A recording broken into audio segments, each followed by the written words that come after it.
like really Yeah, well. yeah, but the problem is that like getting again, like I said, you go to a state school and get a poli sci degree. That doesn't actually tell me that you're smart enough to get a law degree. Like it just Mm. doesn't. Like getting straight A's in a poli sci degree, like it's not like I'm not trying to insult someone with a poli sci degree. Like right, you still did it, you Yeah, still fuck learned, you you. still wrote. But there's plenty of people that can go in and like not be that smart and not be super hardworking, but just do all the coursework, write the papers, say what the professor wants to hear, pay attention mildly in class, and like that's going to be wildly different from the amount of work that you have to put in law school. Like Yeah. law school is grueling. Yeah. I mean, just I went to a bullshit like when I went to grad school for counseling, right? I was kind of disappointed how easy it was, right? Because I thought I was like, oh, finally I'm in the upper echelons of of academia. Like I'm going to talk to these really smart, high-minded people and have these great not really. But then again, maybe that was just Liberty University because I went to a Christian school. Get your digs in against Christianity if you want, right? But even without that, like just the amount of fucking reading that was required was just like holy shit. It was like like in undergrad, it was like read this chapter in the textbook, and then in grad, it was like okay, read these couple of case studies, watch a couple of these videos that I sent you, read these 200 pages in your first textbook, and then read these 300 pages in this other textbook, and then give me a 30-page paper, a minimum of 20 citations. And that's due at the end of the week. And you're like, what the fuck? Like, I was like, yo, this is a Law school. lot. It's not even close. Like I undergrad, I'm sorry, unless you're doing engineering, which is I think actually probably kind of difficult. Well, we were talking about Like chemistry, right? Like, yeah, is another example. Yeah. so yeah, kind of. I'm I think a lot of undergrad is a joke. Um, I'm sort of in that camp, Scott, where yeah, I was also I could fuck around and not go to class and get A's, and that's why it was so fun because I spent most of my time just hanging out with people, and then obviously I was doing like work because I also worked throughout school. But He I had a had baby, and I I, was working full time. yeah, Wait, Like, you and it had the was baby? fine. Yes, I physically had the baby. This is my moment to let you guys all we know don't that I discriminate was here. born as a 6'5" female, and I was just like, well, apparently I have to go trans because I don't even pass in my own gender. um, No, okay. yeah, like so you said you feel like you had a pretty easy experience with your undergrad. Yeah, no, I it was actually like there were some classes where it was almost comical. Like there's one class I didn't even open the text. I still have the textbook shrink wrapped. I never did anything. Should Yeah, have And I sold just it. I should have, but I kept it and I just went to, I went to the tests and like turned in the shit, which was like comically easy. And you just through like Intuit, like so multiple choice tests, you can normally just the way the question's phrased intuit the answer. And if you don't, you skip it and then you go later on in the test. And then sometimes the answer to the question will be in some This question the later on, like it'll be in the question later on. And so you can just sort of like without knowing anything, sort of intuit what the test is asking you. No, And I got you beat. I got you beat. oh boy. Okay. All right. So, uh, this Uh, was undergrad first semester, right? This was a class just for one of my random credits that I had to get. It was a sci-fi book reading class, right? And I like sci-fi, right? You guys know that about me, right? Um, but I don't like reading things like on a schedule. It's something I found out about myself is that I really don't like to do that, and so I didn't do that. And so the professor he says like, okay, so you're gonna read the books, right? And then you're gonna come to class, and I'm gonna lecture you, right? I'm gonna lecture you about like the thing about like the parts of the book that were interesting, and what I want you to take away from this, right? And so like it's gonna be an open-ended test, right? Not multiple choice, open-ended test, but like you're gonna have to answer not how you would answer this, how I would answer this, right? And so to succeed in class, all you have to do is like go to the lectures, right? And listen to what he's got to say, and then like write like he would write. Here's the thing. I wouldn't read the books. But I did go to class, but I would fall asleep. I like all the time. no, I was all same the time. position, just passing out. Yeah. Yeah. So I would fall asleep, right? And so like I would have like fucking nothing in my head. And then I would like do the test, right? Like I would like come in. I was like, well, what's this book about? I would ask my friend, like, what's this book about? And he gave me like the barest rundown, right? Like he will give me less than what you get the blurb, like on the back of the book. He would give me less than that, right? The barest rundown. I'm like, all right, well, it'll probably be this, right? A, A, right? And then like he would call on me in class, right? I had literally just been asleep. I had literally just been like, and I'm like in the front row.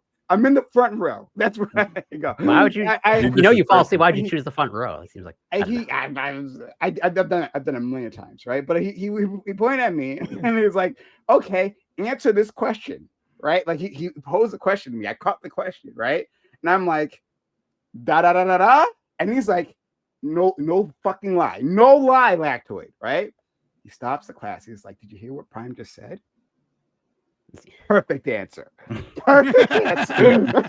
Yeah, I mean, I think my aha moment of just how bad undergrad was when I was in my capstone class for my psych degree, right? Because I got a psych soc with a religious studies minor. And so I'm in my capstone class for psychology, and the teacher, the professor, it's like 80 people, I want to say, maybe like 90, somewhere around there, right? And she's like, "Who here has ever read Plato's Republic?" For the record, it was like the history of psychology.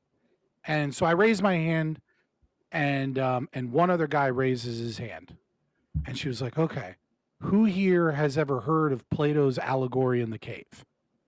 And again, it was just me and him. And I'm looking at the room and I'm like, these people are about to graduate with a 4-year degree in psychology, and they've never even heard of like basic concepts of like Western philosophy or anything. Like these people are completely unaware of anything academic whatsoever beyond the narrow field of bullshit that they've been taught in these classes. And this is a capstone. So everyone in this class is like, this is the last class they need. Maybe they have like one more semester of like some electives or something else to graduate. Like these are essentially like, these are the people that are like ready to go out and graduate with a bachelor's degree. Meanwhile, if you go to the doctorate program, it's a doctorate in philosophy. It's a PhD, right? Like you should, and you've never even heard of like Plato's Allegory in the Cave. Like they don't even, and I was just like, oh, okay, this is all bullshit. This entire thing is just a way to gain money and gain credentials so corporations can have people that are in debt that like think that they learned something, but they really didn't learn shit, so that they can then prove that they're dedicated to getting into debt, to getting a 9-to-5 cubicle job. Like this is not a fucking education. So now maybe I'm an idiot. Truck, though. Law school is pretty different.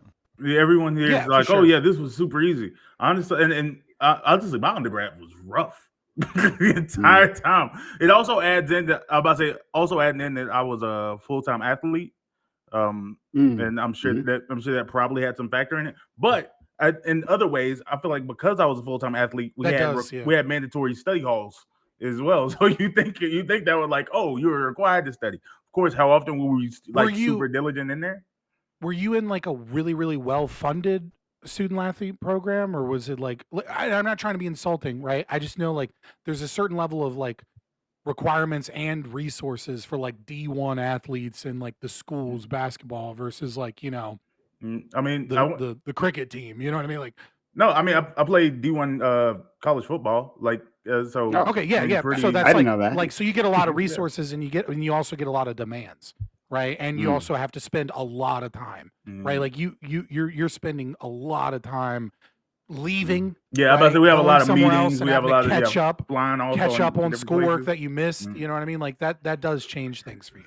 But so yeah, it was I got through it. I definitely had some classes. It was like, oh, okay, you can just kind of like I'll show up when I show up and get through this. But honestly, my major classes ended up being a lot easier than than a couple of my prereqs. And I think prereqs are stupid. I think the concept of them are dumb. But I had I remember there was 2 classes in particular. I had tested out of all of my math classes through my ACT, thank God. But they still required you to take one like you had to take one class in college for as a graduation requirement. So I tested into like calculus 2. And I remember that my teacher's name was Mr. C. He was African, and he said that no one had ever made an A in his class, and he planned to keep it that way. And it was like fun for him. Like those are the worst professors. But he wasn't Pro mean. tip. Pro tip to everyone going to college that may be watching any of the streams right now. Listen to me. In order to the new rules, in order to be able to get federal student loans, is that full-time students require 15 credit hours, okay? It went from 12 credit hours to 15 credit hours, okay? This is what you all need to do unless you're in like your last 2 semesters. Sign up for 18 credit hours. Do not listen to the professors that say you have to have your textbook on day 1. They're lying to you. They just don't want to fucking deal with kids not having their textbooks. Don't buy any textbooks. Go to the first class of every single one of those classes.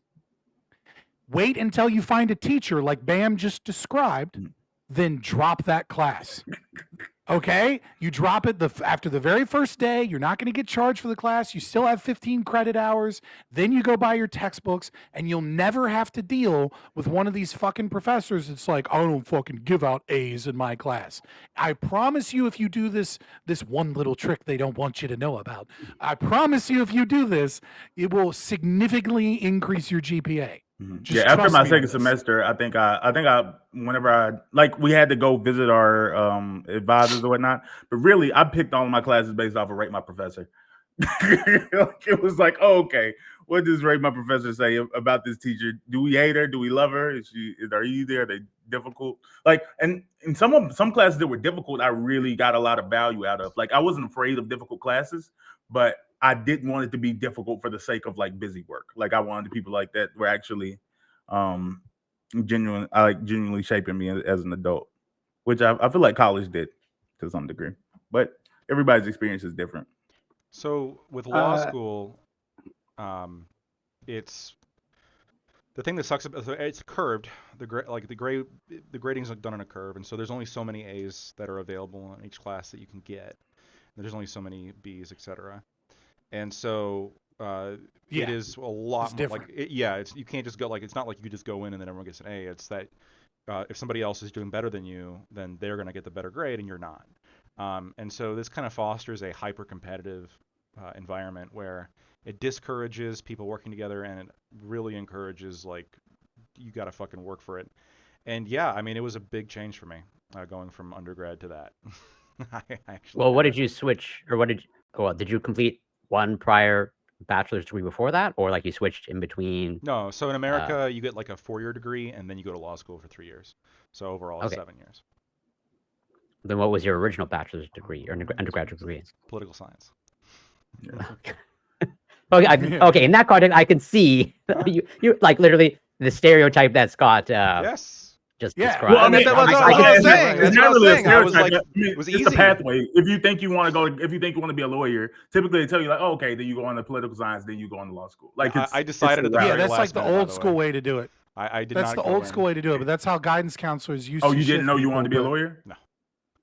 Really? So why would you? I think he still doesn't know if he wants to be a lawyer. Or did you start off college undecided? I started off college actually as a biochem major, and I did that for a little while, and my grades were fine, but I really hated it.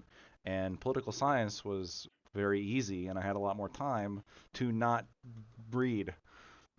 So I went with that instead, because that was the path of least resistance, and so I did that, and then I was like, well, near Where the fuck is Ali? We're like bullshitting, talking about fucking like just podcasting about fucking colleges. I had to go feed a cat. I said I was gonna be late. Like, you just typed in chat on my way. All right, bitch, show up. Yeah, show up so you can sit in the corner and eat your fucking meal. But at least you don't eat it like that fucking heathen Zoran with his fingers. All right. Oh, at least you learn how to use a fork and spoon. All right. Wow. So we love you. You're the right kind. Hurry up and get here. Isn't that Thank crazy? you for that racism. We appreciate that. We haven't had enough of it. Hey, I told you, I am racist. I'm just accurate with my racism. Actoid. Do me a favor, cancel your collaboration and let me send it because it won't let me accept other people's collaborations. Like the thing won't do it. All right. Yeah. Yeah. Either that or send me. You could do that or send me your link. Right? You know your collab link. I don't know how to do that. Just go ahead and send it to me. Okay. You did one semester of biochem, Lactoid? No. Just so you know, when you click invite link, invite a guest, right? At the bottom it says invite link, and you can hit the copy button. You can send that to someone. Yeah. Okay. Just come on. Okay. He said I was in poli sci. Yeah, I was in poli sci. I can't figure this shit out. Okay, I was hanging out with people. And I did biochem for probably like a year and a half, and I was doing other classes too because they give you a bunch of gen eds that you have to do. I'm about to say were you in the prereq? Yeah. Oh wait. Oh okay. So okay. Also, obviously, in the United States, it's whatever standard is 4 years. Okay. Mm-hmm. So it's like, Quebec is unique in that at least if you do all your education in Quebec, actually university is 3 years because we have a CEGEP system. Because we in high school we go up to grade 11, but then so they've come up with a transition school, so to speak, of like they take the first year of university, the last year of high school, they combine it and you do a 2-year CEGEP thing. So I'm just trying to like sort of like correlate it to what that equates to here, which so is basically you're in high school for 13 years, or 13 grades, kind of. Well, effectively, yeah, as in pretty much like yes, you complete 13 years of whatever second year before actually starting university. As in high school ends here at grade 11, and so yeah, they just take the last year of high school because it typically goes up to grade 12, at least for the rest of Canada, and they take the first year of university and they just combine. That's not that weird. But where is it held at? Like England does similar shit too, right? Like where there's like a pre-college kind of situation. No, I'm curious on just where is it held at? Is this something? Is this? Oh, it's CEGEP. They're separate institutions. Like a whole separate thing of institution. Yeah. That's fairly common in Europe as well. Well, honestly, like it's not that crazy. No, it's not about it being crazy. I'm just curious on what it qualifies as. Like, are you like, do people like, oh, I'm an adult and I live on my own and I go to this transitionary school, or do I still live at home with my parents and I go? That's like an American specific thing that we're like, you're 18 now, get the fuck out of the house. Like that's not really. What I can say is that's not really a thing anywhere else. Yeah. I teach and tutor a lot of CEGEP students, and they are pretty much all university at home with their parents. Okay. Yeah, like, and the same thing is true in Europe. But I got an economics degree for my associates, and I took accounting, and I was like, there's no fucking way I'm getting a bachelor's in econ after knowing that I have to take more accounting classes. You want to talk about? I hit accept. That is the worst shit ever. It's like, hey, would you like to have hours of basic math? And I was like, yo, fuck this. Get home and it's like, what's 72 plus 13? What's this? It's like just like fucking like adding up fucking like sure, maybe there's some difficulty of like depreciating assets, but like the fucking basic accounting classes, I was ready to start a shotgun doing that shit. It was like, why am I doing this? I'm econ was one of my double majors. I actually I super like that. I like the only reason the micro and the macro all the way classes. Yeah, macro. Micro and macro econ. Not too late, Lactoid. Ended up leaning me like that was my introduction to libertarianism. Funny enough. I had never heard any of these political positions before this point. And now I realize that he was an idiot. but when you're young at the time, and he wore like the twill jacket, like the professor jacket, and he had a beard. So when he says things, it makes you think like, oh, okay, this person is God. This guy's got elbow patches. Yeah, he must know what he's talking about. Because he said that like the government should only fund 3 things. He was like, they should fund the military, they should fund the roads, and they should fund. Oh God, I can't remember what the third thing was. But then I asked him, I was like, "Oh, what about?" You're right. That guy's an idiot. The government shouldn't fund those 3 things either. Well, he wasn't ANCAP. 0 things.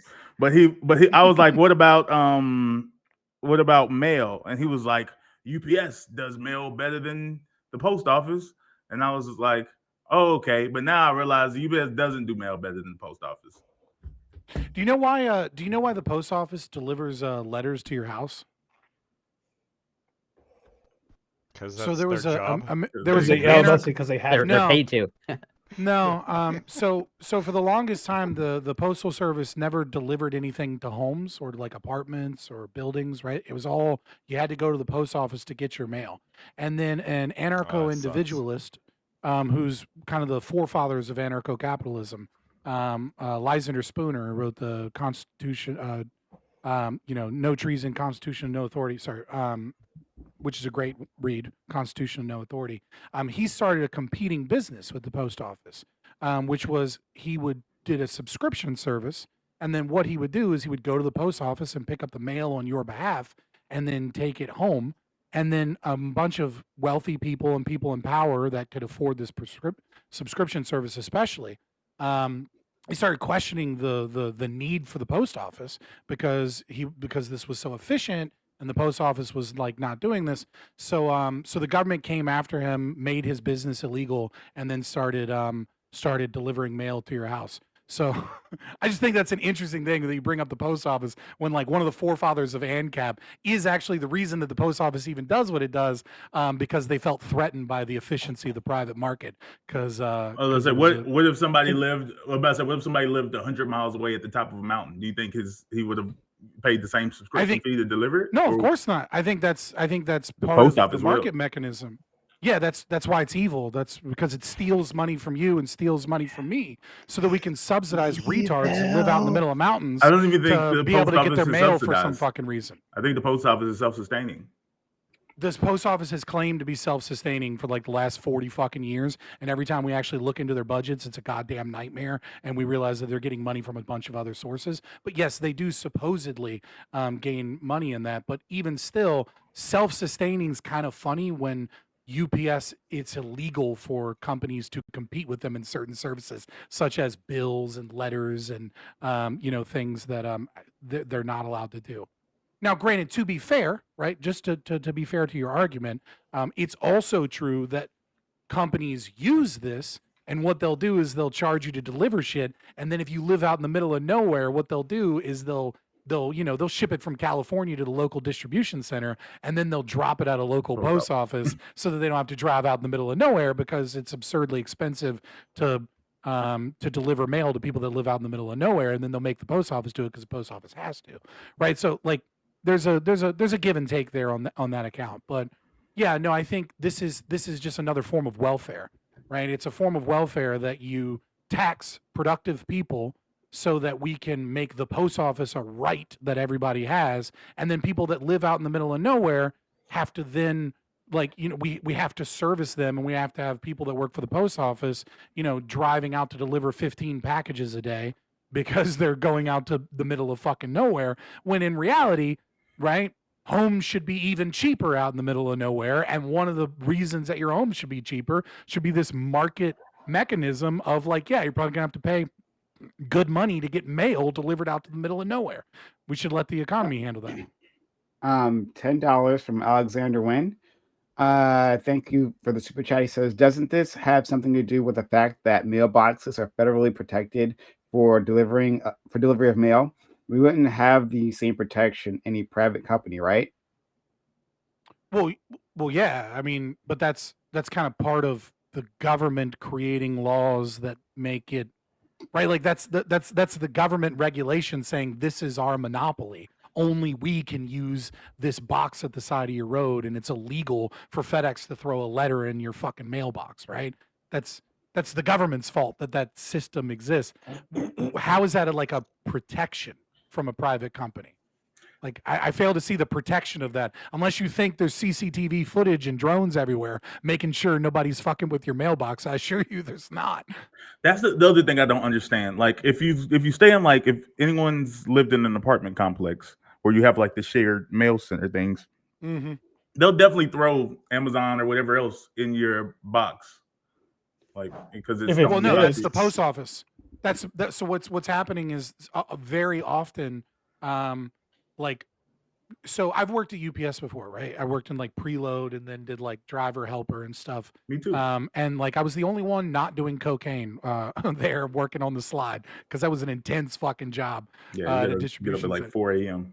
and you don't know what time you get up each day. They hit you up like They just be like, today it's gonna be busy. Be there at 2 a.m. And you're like, fuck, man. Mhm. So you're there at 2 a.m. and then you're just fucking putting boxes in cages and organizing them. Like I always worked the slide, and it was like Anyways,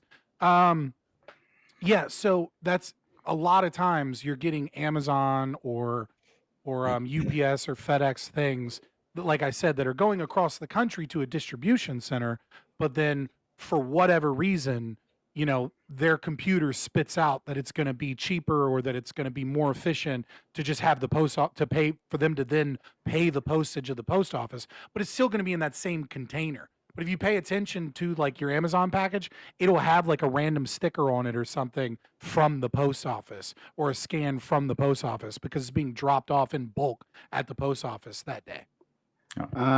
$10 from Alexander Wayne. Yes, well, if somebody puts their hand in my mailbox, it's a federal crime. If somebody steals a $500 package, I have to prove there was something in the package, even if the person was caught red-handed. Cool, I guess. I guess that's a form of protection. I mean, have you ever I'm dealt pretty sure with there's like, still you ever laws have problems against with the that. post office?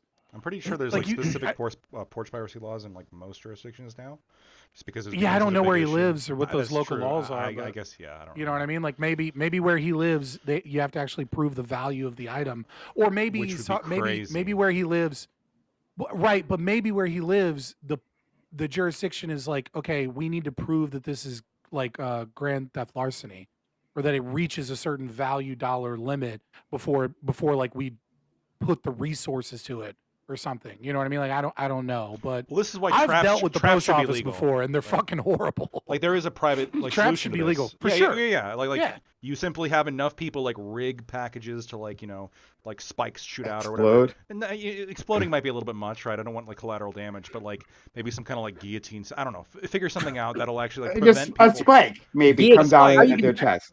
I'm It curious was if the terrible person's idea. gonna put their head in the package. Yeah, I had so- my dad booby What trapped is our this? basement because people my dad booby trapped our basement because people wouldn't stop breaking in because I lived in a really, really bad neighborhood, right?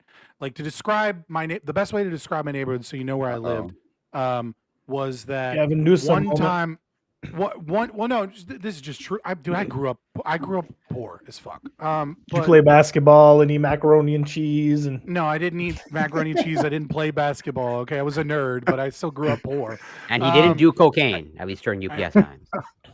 Not during, not during your PS time. Hold on, pause. I still did cocaine. I just wasn't doing I, cocaine to I get through the specify. shift. I specify. Yeah. You know what I mean? Right. Like I wasn't like doing lines in the bathroom real quick so I could come back with energy to do more packages. I was like, what a waste of fucking cocaine is actually what I thought at the time.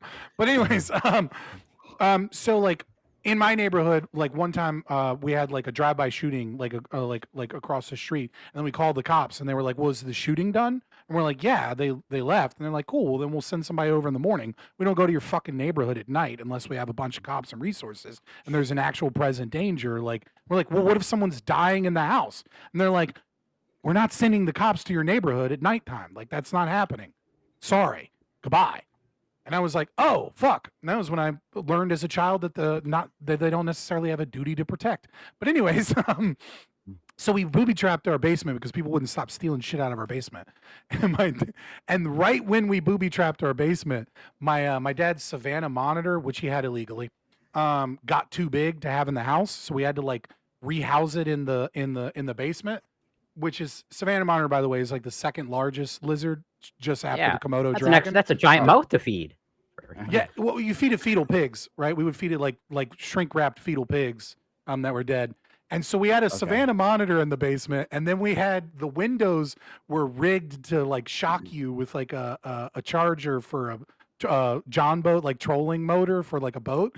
And then we had spiked fucking like boards in front of the door to the basement. And like I don't know which of my friends of a friend broke into the basement right? But he was very clear. Like all of my friends was like, "Yo, is there a goddamn alligator in your basement?" like they were like, "What is happening?" I was like, I'm not telling you who, but I heard from someone that broke in that you have a fucking alligator. I was like, "No, I have a Savannah monitor. Like, come check it out. He's friendly." He's not friendly, but he was friendly if I'm there. And I don't know. It's like that should be perfectly legal. One day it got out and it killed the neighbor's dog, and then it ended up at the Richmond Metro Zoo, and we didn't claim it. That is a story. All right. Well, fuck that. That guy was an asshole, and his dogs were fucking mean as shit. All right, but they're still kind of fucked up. Hails from West Virginia. So I want to hear Prime because you had a really left wing. This was in Virginia, in Richmond, in the city. All right, which is even worse. It's maybe it is the South. Prime. So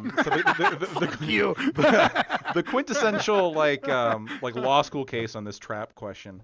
There was a guy who rigged a shotgun in a cabin that he owned at the door that was locked. Okay. It was all locked down, boarded up, windows and everything. It was not easy to get in, but he, it had been broken in before, so he rigged a shotgun on a string basically. So if you open the door, the shotgun would go off.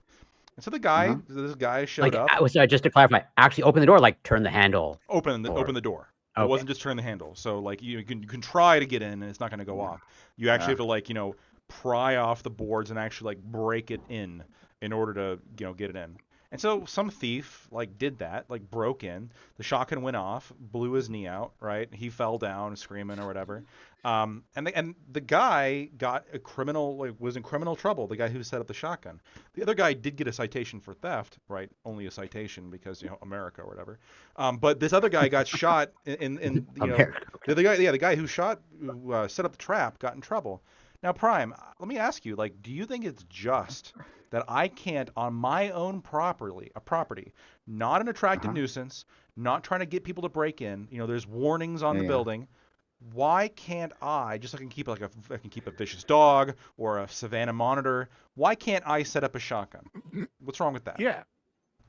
So, just to be fair to the audience, you cannot purchase a fucking Savannah monitor good clarification. Okay. Without having a license. The dog. Don't do that. Yeah. The dog. Yeah. You can have you can have a big Rottweiler. Beware of dog. It'll eat your face off. That's perfectly legal. I'm gonna go look up a Savannah monitor in a second. I've been meaning to do that. It's pretty giant. But they can get. It sounds like it. Well, it ate the neighbor's dog, so it must be pretty big. Yeah, fair enough. Killed the neighbor's dog. They're what are those coursings or whatever the fuck those dogs are? Those are pretty fucking big. It's like a mini Komodo dragon, basically. Yeah, that's what it sounds like. Yeah. So, but to answer your question, I don't see any reason why you shouldn't have a to be able to rig that kind of trap, right? Libertarian Prime. I like it. I feel okay. I feel it might be a little slowly different. but surely. He's going to become a left Rothbardian pretty soon. I'm telling you. He's going to be a social libertarian. That's what he's going to be. I want to. A sock lib. I came into this right. Vosh is a lib sock. Stop. So, social libertarian, values, right? We talked about that before. But in any case, I would say it gets a little dicey if we're talking about rigging a package that's on the steps, right? Like that or the porch, right? That would seem, I don't know. Look, if someone's stealing it, fair, right? You tried to steal it, but that also tells me a kid might come around and mess with it, right? Wants to fuck around with it. I thought about the kid thing. The kid thing is rough. You would have to maybe if you made the package heavy enough that a normal kid couldn't pick it up. But then what if you had a really strong kid? I don't know. Yeah, or a team of kids. Yeah. Although at the same time, I feel like they would never steal package again if there was a bunch of them. You could just probably Well, I mean, they're kill one of them. There's just a bunch of maimed children walking around. It's just if you said an example, right? I think the guy with the stink, the glitter bomb guy and the stink bomb guy, that guy had a good idea. Aren't package thieves mostly kids? No, I'm not. I don't think it's going to be. Well, it's going to depend under neighborhood. 18-year-olds. Yeah, I mean, so I know I've had my shit stolen. Everyone here, I'm sure, has had their shit stolen. But there's people who they'll just like drive around in a car, and this is like what they do, and they'll like run out, grab packages, and so they have legislation that like makes the penalties harsher or whatever. People still do it. I've still had shit stolen. I don't know. I think it'd be good to, at the very least, maybe like risk. Yeah. So at the very least, perhaps a compromise, because I'm all in the spirit of compromise. Non-lethal traps, right? So maybe like when you pick it up, like pepper spray shoots out in your face or something. Oh no, you want like pepper spray. Like it's not gonna kill you or like permanently maim you, but it's gonna suck, right? I think that's reasonable. Yeah. Why don't we just build more like how we build houses with mailboxes now? Why don't we just build houses with more lock boxes? But it can be something you scan. Some people do that. I mean, some people put their own boxes. Yeah, they're expensive. Yeah, I mean, like that. That's fine, but we're just talking about the rights of the individual to be able to protect their property. Sure, but right? I agree with you that we is could do a something solution that prevents people from having to like kill people. That's probably we do have. I mean, there are special like lock boxes that people have where like only the Amazon delivery guy or whatever has a way to get into. Mm-hmm. So like there are some countermeasures for this, but like even then the thing you presented doesn't work for every configuration of home. Like so it just especially apartment I think there's apartment complexes, if they make them now, almost always have an Amazon Dropbox section. I think it's like a new I think there's a feature. deeper question here about like why we are becoming increasingly more comfortable with everything having to be locked away to prevent crime. I think that like when I go to I went to Food Lion the other day, which I don't normally go to, but it was just like grabbing something and it was like on the way. And they have all of the laundry detergent locked in cages. And I'm just like, I don't know, intuitively, right? I want to recognize that, heuristics aren't always, accurate, right? They're just the best means of what you have in a given situation without doing the research or whatever, right? So I don't know what the rates on, theft of laundry detergent were 20 years ago or something, right? But intuitively, there is something disheartening and blackpilling and damaging to the fabric of our culture and the psyche of the people involved when you have to get permission from a store worker to unlock your laundry detergent so that you can purchase laundry detergent, because regardless of whether or not what the crime statistics show, I think this shows without a doubt that we are very rapidly losing the high trust society that we once lived in. And I don't know to what degree people put stock in, like Robert Merton's Merton's broken windows theory and things of that nature. But I think that there is a downstream effect that's really, really not good, right? A lot of them when we are living in the society where we have to be like, well, okay, people keep stealing my packages. Well, then we'll just create ways to lock our packages up, as opposed to living in a society where you can throw some shit on a porch and have a reasonable degree of certainty that no one's going to hop in their car and steal shit off of your porch. Yes. Go ahead, Brian. So okay, just two quick links, and I want to get to two super chats, and then I'm gonna go to our friend Corey. One, I just would kind of expand that to this idea of losing the high trust society. Well, that's only for certain people. Other people, they never had that, right? Like they've been in neighborhoods where bars on the windows. You go to neighborhoods where I've lived in those neighborhoods. Right? You know what I mean? It's still different. Yeah. And you go to neighborhoods where you go to the convenience store and then they got the plexiglass in front of them, right? And then you go to other neighborhoods for exact same stores and then they don't have that, right? It says something about your environment. It says something about how you're expected to interact with others, what they think of you, and not to, this is not an insult to the store owners, because there's actually lots of crime. There's a reason to have the bars, right? So I'm not denying that. Just saying that affects that as well. So hold on, let me get these super chats out of the way quickly, and then we'll go to Corey, and then we'll move on. Alexander Wynn, not only do I have $10, not only do I have to prove the value of the package, I have to prove there was anything in the box to begin with, which means they have to find the item on them. It's horseshit. Okay, interesting. So I guess that's for the police to take it seriously, or the police to make it a crime, I guess, right? To prove there was something in the package, which is interesting. Like what if they like steal an empty box, right? But I wanted that box. Like that box is delivered to me. It's full of air, right? I wanted that air. Like what if, hey, what if Belle Delphine came back, right? And she farted in that box, right? She like sent me the box. That's what I wanted. That's next on the conveyor belt. That's coming. To be fair, that would be a product that you bought, but I feel like maybe you just let that one go. You know what I mean? Like maybe we don't involve the police. Maybe we don't let everybody know what we're doing. You know what I mean? No, Scott. I gotta call the police and I gotta detail and you know what I mean? Like maybe you just chalk that one up to a defeat and fucking move on, buddy. You know, no, I'm gonna explain to the operator. That is a product with value.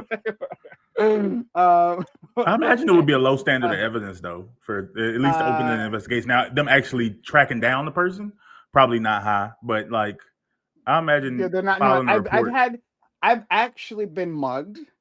Right, and I actually went to the police headquarters, whatever, I don't know, station, and given a statement. Right, I remember like I'm like, okay, go through this book and try to look for guys who are familiar. Right, and like the guy, the officer in charge, wasn't even like talking to me, like trying to get information out of me. Just like, oh yeah, just go through this book or whatever, and like pick out who might be the guys. Right, and then I was doing that right while he was watching football or something, some sort of sports thing. And then like I left, I was like, oh, I'm done. He's like, oh yeah, go. Right. And of course I never heard from them. Right. I actually got mugged and assaulted. And so like, I don't know, man, like it doesn't really matter. I'm sorry that happened otherwise. It's like that sucks, but like where's the incentive of a police to do anything about it? Like this is the problem with having police that aren't a paid security firm. The private police would be on top of things, Prime. Yeah, because you'd lose their contract. They wouldn't make money. Someone changed their profile to a fucking lizard. Should have hired Blackwater. Oh my god. Oh my god. Okay, FQ. Is that a Savannah monitor? Is that a monitor? Pretty close. Yeah, pretty close. Is that a monitor? Scott, do you think so?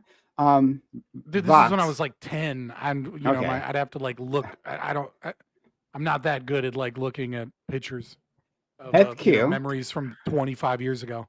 It probably it probably looks like a fucking dragon in your head. But anyway, yeah. I looked at some pictures recently and was like, oh, they're not as big as I remember. You know what I mean? Like, yeah. Because as a child, that thing. Oh yeah, I see the exact picture he pulled it from. Yeah, this is a Savannah monitor. She, FQ, very queen. I would gender them looking lovely as always.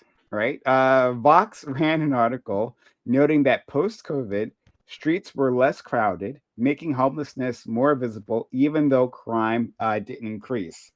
Post-COVID, streets were less crowded. Crime didn't increase post-COVID is a wild. Well, it depends where. Claim. If we're talking like, but setting that aside, I definitely could see the possibility that like homelessness relative to the people on the streets will make it feel right. Because if I don't really fucking have anxiety when I go out. I'm super extroverted, 6'5". Nobody really fucks with me. But like, yeah, if I see one homeless person and I'm in a crowd where I can see 100 people around me or 2 or 3 homeless people, like it probably doesn't, I don't think anything of it. But if I see the same 2 or 3 homeless people and I'm on a street and there's like 3 people on the street, all of a sudden, like, yeah, my anxiety and my thought about homelessness is going to increase because relative to the population, it's going to feel like more of a problem. But yeah, I guess it's just more evidence of how the government fucked us all up psychologically with their authoritarianism, and lockdowns and horrifically unscientific legislation and procedures that they did during the COVID crisis. Yeah, so like I'll comment on this quickly, then I'll go to our last super chat for now, hopefully. And also we'll go to our friend Corey because Corey's been waiting. But just quickly on this, yeah, like I don't know about the crime. The thing about crime is like depends on what you're talking about and like what they're asking about, right? Like specifically what crime they're asking about. But there's like an idea, right, that when things are disorderly, right, somehow that there's like a general chaos, so there must be more crime, right? Homelessness is an example of disorder in your world, right? And so when it seems more prevalent to a person, like that, they'll think like, oh my God, this neighborhood's falling apart, like it's literally just as safe and nothing else has happened. So that's a thing. So I hear you definitely on the homelessness. And that's like, it's such a quick win, like an easy win for a politician, right? If you can just clear out the homelessness in a neighborhood, you don't actually have to make the neighborhood any safer. You can just like move them, and people are like, oh, my neighborhood has improved so much, right? So yeah, it's removing trash, environmental cleanup during like snows and disaster, and removing homelessness are the homeless encampments are the three things that you can do to policy wise to gain the most in local elections, right? Because everything else is submerged. Nobody, like the average American is way too retarded to vote on anything, right? They shouldn't be able to vote. It's crazy that we let retards vote, and by retards I mean all of you. And like, but even still, right? Like even like it's a very especially small those poli-sci majors. Especially no. I should get at least 2 votes. Especially my expertise. At least the normie I feel like they have to take retard civics. has, at least the normie retard has learned experientially and hasn't been fed propaganda and bullshit, right? The poli-sci major is more likely to have the wrong opinions. But anyways, yeah, but like, but yeah, just to piggyback off what you said, if you can clear homeless encampments, get rid of trash, and get rid of, quickly get rid of like snow or like environmental things on the roads and stuff like that. That is like the biggest way for people to be like, oh wow, this politician, he's doing stuff. Alexander win $5. Need to go back to the old penalties for theft. People only get 2 chances, and the gloves come off, and the nubs appear. Hell yeah, dude! Fucking branding for horse thieves, taking fucking fingers and hands. Let's go. Let's go. I do hate it. I don't know. Guess what? Irina wouldn't have been stabbed if motherfucker didn't have nothing but nubs. That's all I'm saying. All right. Is that? Well, what? Those hands might have been replaced by hooks. You don't know that. Hooks. Yeah. Yeah, she wouldn't have sat next to a dude with hooks. She'd have been like, "What the fuck?" We don't know that He's either. got hooks. That might have been her fetish. But I wanted to give our friend Corey a chance, and then maybe we'll move on to like the actual topic. Well, I just want to maybe quickly expand on what Scott said, which I agree with in terms of like, what does it say about our society? If we like, everyone needs a lockbox for the packages. And what I would invoke is, we've had conversations about, school safety. And that's one of the points that I push back on of like, there's a lot of, let's say, people bring up like, well, we should essentially just turn schools into like prisons, so to speak, like metal detectors, all that stuff. And like, I think the research, or at least limited research that I've seen, that let's say bears out is that when you actually like take those, implement those safety measures, like whatever, increased cameras, metal detectors, school safety officers, that actually induces like the kids don't actually feel safer. It's like, what does it say to the implicit message to the kids of like, oh, what kind of school am I going to? Or like, what type of society or neighborhood am I living in that my school is effectively a prison? And I can see how that degrades dads. We just need to put dads in schools.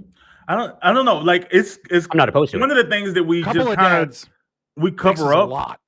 I don't know. One of the things we just kind of smooth past is the fact of like, we used to kill a lot of people. Like there used to be killers and like little kids dying in towns is like super normal in the 60s, 70s, and even more so before then.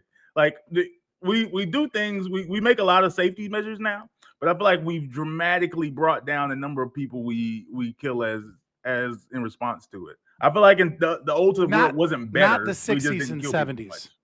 Not the 60s and 70s, but the mid to late 80s and the early 90s. No, I'm not talking about like absolutely. No, I'm not talking about like the crack epidemic or like wars. I'm talking about like how we used to hear about people having like, oh yeah, there's a killer on the loose in the neighborhood who's right. But relative to today, crime rates and violent crime rates were significantly lower in the 60s and 70s.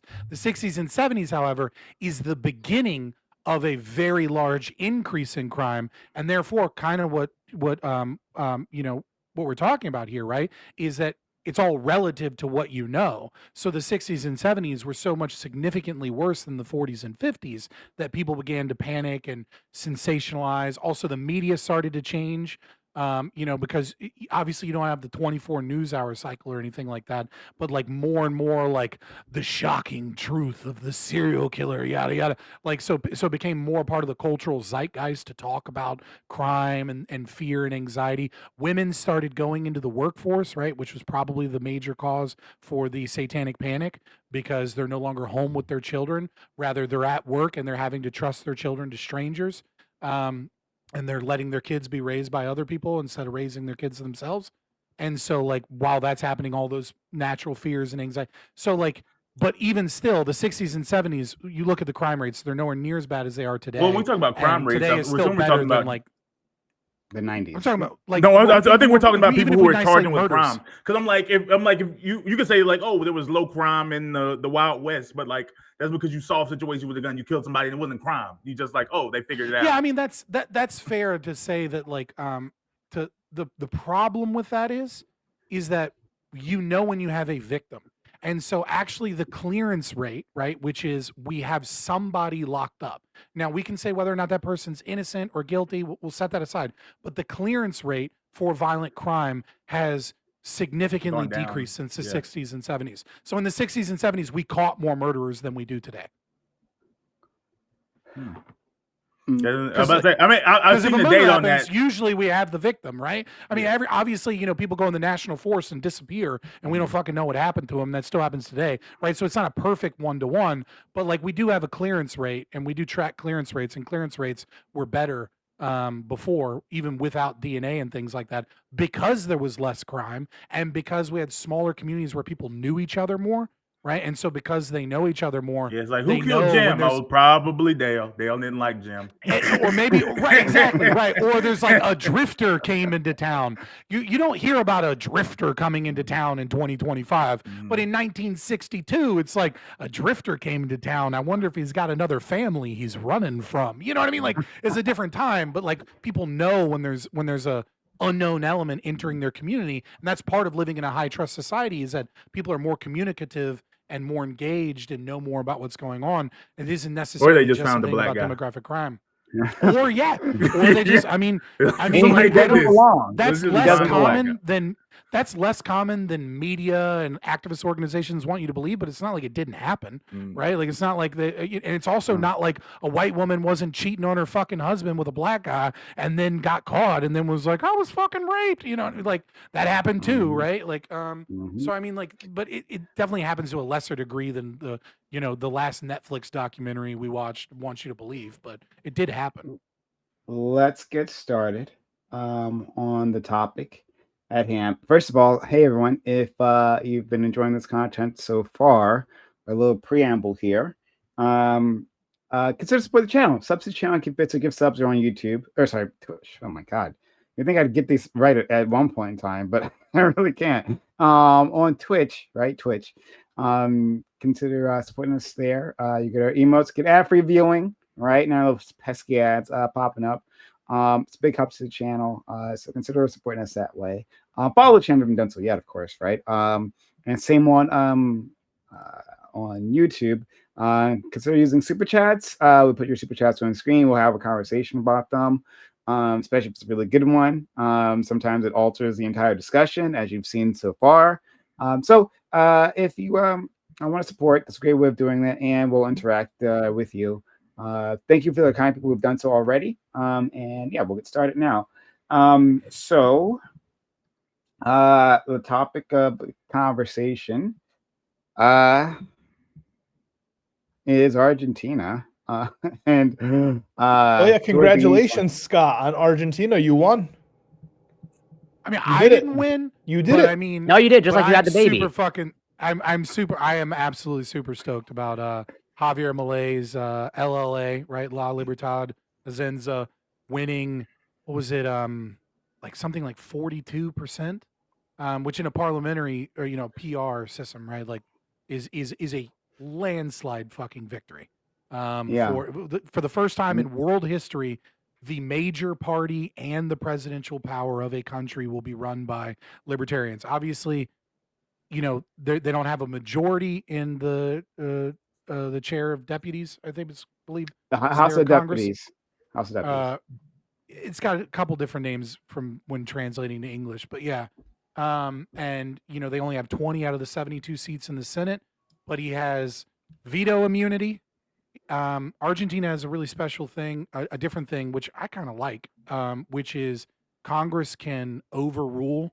They can veto the executive orders of the president if they reach a 2/3 on some things and a simple majority on other things.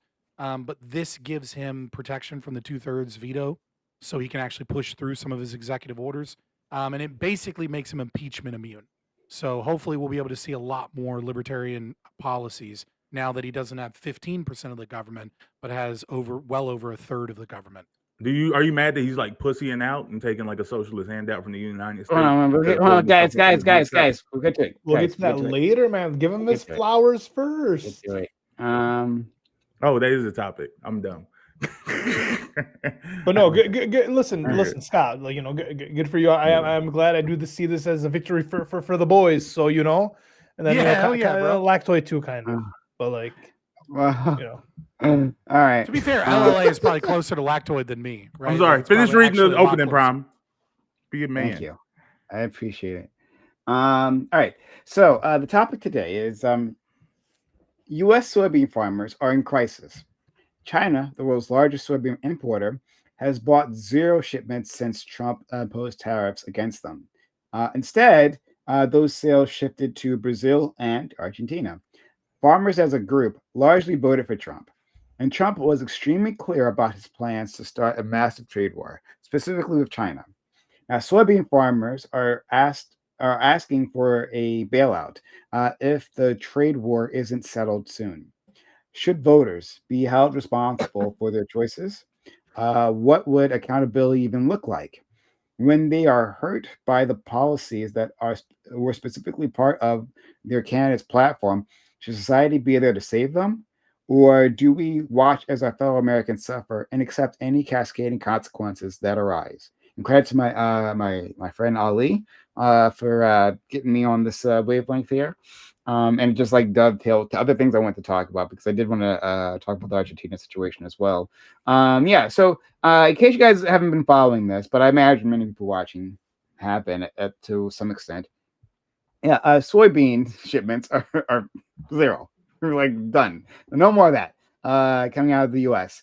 And like we were like, I think we supplied half their supply previously. I could be wrong about that, but I think it was like around like 52%. Half of our supply, not half of their supply. Half of our supply. Okay, fair enough. Yeah. But a massive. We sold like so much to them, and it was a big driver of those local economies, and that's gone right now. And this was in response. And my understanding is, and I could be wrong about this. And someone can correct me. Is that part of how this is not quite like a boycott? My understanding is that China put high import taxes on American soybeans. Okay, yeah. So they put high import taxes. 68%. So they're like, right. It's a 68% import tax on soybeans. Thank you. Yes. So then it became non-economical, and so they started looking to other places as well. Brazil came had their arms open. Please, we're here to do business. And so now they're getting their shipments from Brazil and to a lesser extent Argentina. But like this is like a huge issue, right? Like because even if the trade war ends tomorrow, right?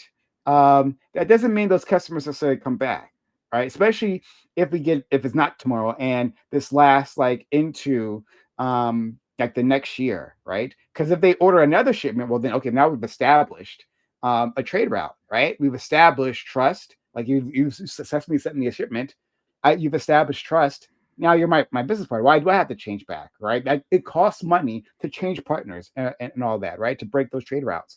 So, like unless those American soybean farms are offering some sort of a better deal, it'll be hard to get those relationships back. So this could be permanent damage. Soybean farmers are mad, right? Some of them are asking for a bailout.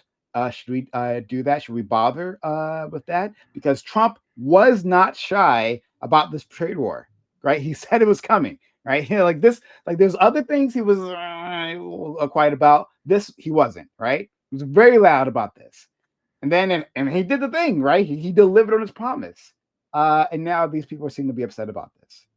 So yeah, I want to hear your thoughts on this. Let's start for our good friend Lactoid. All right, I got a couple things to talk about. The first thing is, yay, Argentina. I'm highly supportive of the outcome of this election. I think it's great. I think their main opposition party, the Peronius or whatever the fuck they're called, they suck. Boo to them, and yay to Malay. So good outcome. The $20 billion loan that's going to be paid back with interest. Looking forward to getting that money back. That's going to be good. I think that in order to help support a true ally, right, such as Argentina, I think giving a loan that we will be paid back is more, even if imperfect, is more reasonable than giving $200 billion to a tin pot dictator in Eastern Europe. I think that's like not a good idea. But of course, whenever that takes up money, there's no problem. There's no problem. You just hand out money all day.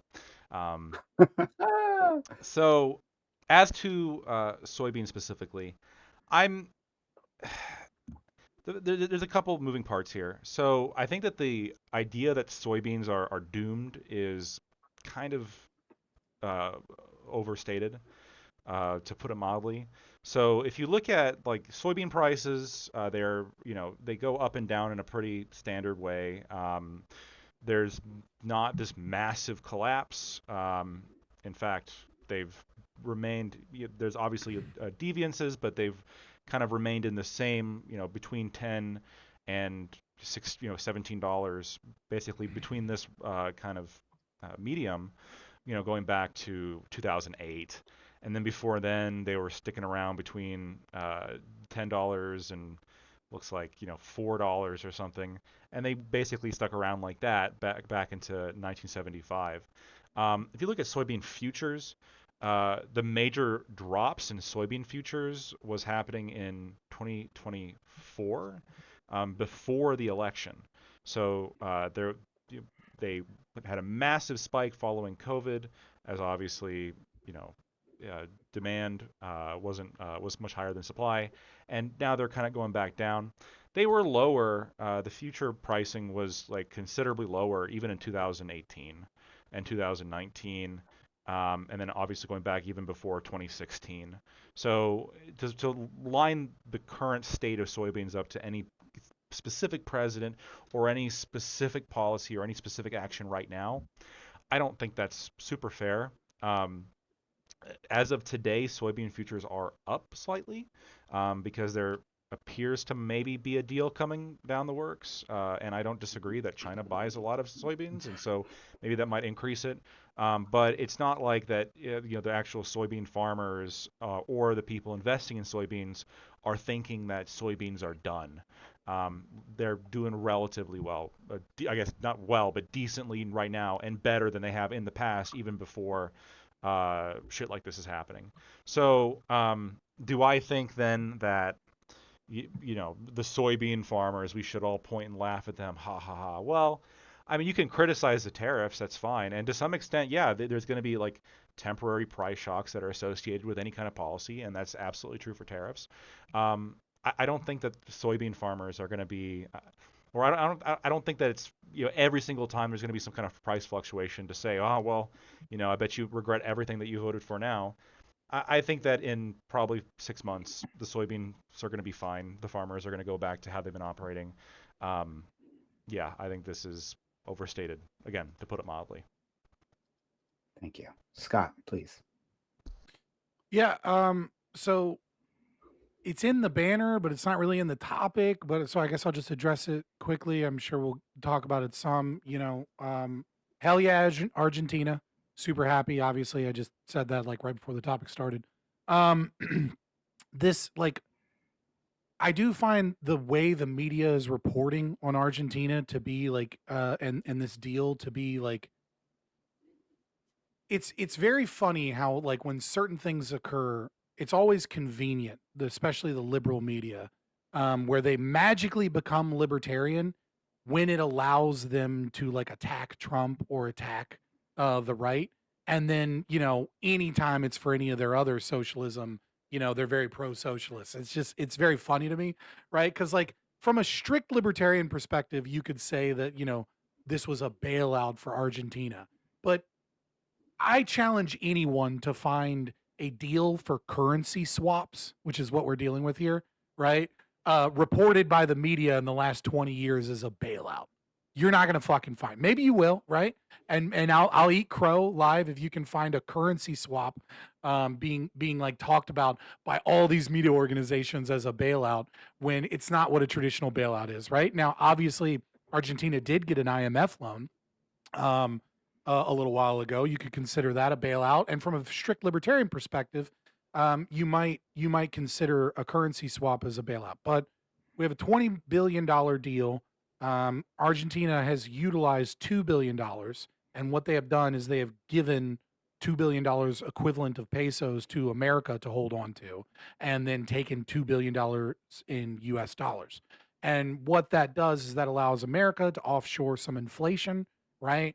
The more countries that are holding on to currency is a reduction of money supply in ours, which reduces inflation and and stabilizes the market to the global market so that we can offshore inflation while at the same time making investors less scared in Argentina because the market and inflation was starting to get bad heading up to the elections because all of the investors were worried that the libertarians wouldn't win and that the socialists would gain power again. So they had to pull money out and the economy started doing poorly because they were worried that the Peronists would win following the Buenos Aires election that showed that there was some support for bringing back the socialism that ruined Argentina for so long. Luckily, that didn't happen, and that's in part due to this deal, which you could say rescues them. In terms of the soybean thing, which is the actual topic, right? For all of the farmers that voted for Trump, I kind of just have to laugh and say you get what you deserve. Like it's just kind of funny that you thought starting trade wars from this guy that was running on tariffs was somehow going to be good for you, especially when your main business is exports. Like it's just like I kind of get some people that are into domestic manufacturing being like hell yeah, but like if you're an export business and you voted for Trump, I'm just like, dude, you get what you deserve, you fucking retard, right? But also, I kind of did want to just to piggyback off of what you had said, Lactoid. Absolutely, right. Futures is a much bigger part of farming than any other industry, and the reason is because when you are a small to mid-sized farmer, and you only have like like $20 million, 30, 40, $50 million of property, which sounds like a lot, right? But that's actually like below a six-figure income salary for a farmer. When you live and die not by by getting futures, right? By selling your product before your product actually comes to fruition, and you let the big brains at hedge funds kind of figure out what the market's going to do because that's their specialty. Your specialty is growing the shit. Also, so like the futures will probably get some type of deal or something. There's this like idea of, oh, well, will China stop buying, American, like maybe it'll never return kind of thing. Well, two things to that. Number one, if that was likely to occur, then the futures would be down, right? Like if that was actually a significant threat, then you wouldn't have, you wouldn't have the investors that are experts in this, right? Maintaining money in that most likely. I'm just saying, like, obviously that's a bit of an appeal to authority, but it is evidence that the people that know what they're talking about seem to believe that isn't necessarily the scenario. And the reason most likely for that is that there's a difference between Brazilian and American soybeans. American soybeans are actually slightly more expensive than Brazilian soybeans, right? Brazilian soybeans are produced with like land rent systems. They're subsidized heavily by the state, and therefore they're cheaper to purchase than American soybeans. And Brazilian soybeans tend to have more protein in them, right? So if you're making tofu, or you're making things that you're selling to vegans, or or you're trying to do some protein supplement or something, you probably want Brazilian soybeans because they have a higher protein yield. But American soybeans have less moisture, which kind of affects the price, right? They're easier to store, and they have more fiber, but more importantly, they have more soybean oil. And so if you're making soybean oil, which a lot of cooking and a lot of things are doing, you need American soybeans more than you need Brazilian or Argentinian soybeans. So even though they're the same product, they're not the same product. And so this is hurting China to some degree as well, because even though they're buying this cheaper thing, they're not getting the quality product that they want. They're getting a different product and then having to like do less efficient systems. And so this is just why tariffs are a bad idea. It fucks over China, fucks over America, it fucks over farmers, it fucks over everybody. And so if we don't get a deal soon that maybe in the long term benefits us more than what we were doing before, then this is just another L for Trump. Let's go to our good friend Corey. Yeah, I'll probably keep it brief. Where I mean, I echo Scott's sentiment, although a little bit not quite as harshly. Where it's like, yeah, what are your expectations? Assuming, let's say, majority of farmers voted for Trump, but I don't actually know if that's true. But if in fact it is true, then yeah, what is the expectation? At the end of the day, do I think that they should be bailed out? My answer is no. And I'll say the rest in the opening. I'll leave it there for now, or rather, in the open panel. Yeah, that's interesting. Let's go to our friend Ali. And Ali, thank you again for being so kind as hitting me up. Ali does it all the time. He hits me up with topics, right? Gets the juices flowing, because sometimes they don't otherwise. But Ali's always just trying to help out the show. So I just want to give him a little special shout out. So go ahead. Thank you. Flowing? Hey, yo. That's what I do. That's what I'm here for. All that soybean oil. Yeah. I mean, this is, I don't know much about fucking soybeans, and if the farmers they need a bailout, I think I don't know, fucking bail them out. I'm this whole idea of like holding voters accountable for their vote I don't like it, because we say all the time that these, voters are idiots. The average person's a moron. Scott was calling them retards earlier, and he was saying all of them. No one should be able to vote. But the fact is, like, we do, right? And I'm just like, I would like to see people be less fucking obsessed with their team, obsessed with their side. I was kind of hoping this would happen when the Democrats lost. Right, when they lost to Trump, right? I didn't think they would turn around and blame the voters, right? I thought they would look inwards and talk about like things they could have done to improve, but rather no, we just get infighting. And so yeah. So we just got infighting. I thought that was nasty. Listen, I'm new to this politics thing, Scott. But like the same thing with people who voted for MAGA. I'm not a big fan of saying like, oh, they get what they deserve, because at the end of the day, like, this is still one country, right? We have to live here, whether the other side agrees with us or not. We all end up dealing with the consequences, right? If half the country gets fucked, the other half is going to be fucked too. So this whole cycle downwards, I'm not a big fan. And actually, I'd rather hold the politicians accountable, and I join together in doing that, rather than fucking fighting each other and destroying each other in debates, just trying to get owns on the libs. That's kind of where I'm coming from here. Okay, and thank you for that. Let's go to our good friend Bam. Yeah, I don't completely disagree. I disagree on everything except for what matters. Voters should be held accountable, because we exist in the country, and you can't, like, the decisions when we do things, they have consequences that affect other people. And you can decide, we can't just decide when it affects you. Oh, wait a minute, the thing shouldn't be this way. Like, everything shouldn't be this way. So yes, in ways and means and abilities that voters do F around and find out. In most cases, I believe, yes, they should feel and understand those consequences, because it's the only way that you can learn and grow. Sometimes you just got to touch the hot stove. In regards to our farmers in particular, no, they should be bailed out. And it has nothing to do with them. It just happens to do with the fact that they're in the industry that is worthy of protection for the interest of the United States as a whole. And like as many times as messed up as it sounds, because it has there's like a negative cycle that it ends up creating. Anyone involved in the farm industry, really agriculture across the board, anyone involved in agriculture, anyone involved in banking, anyone involved in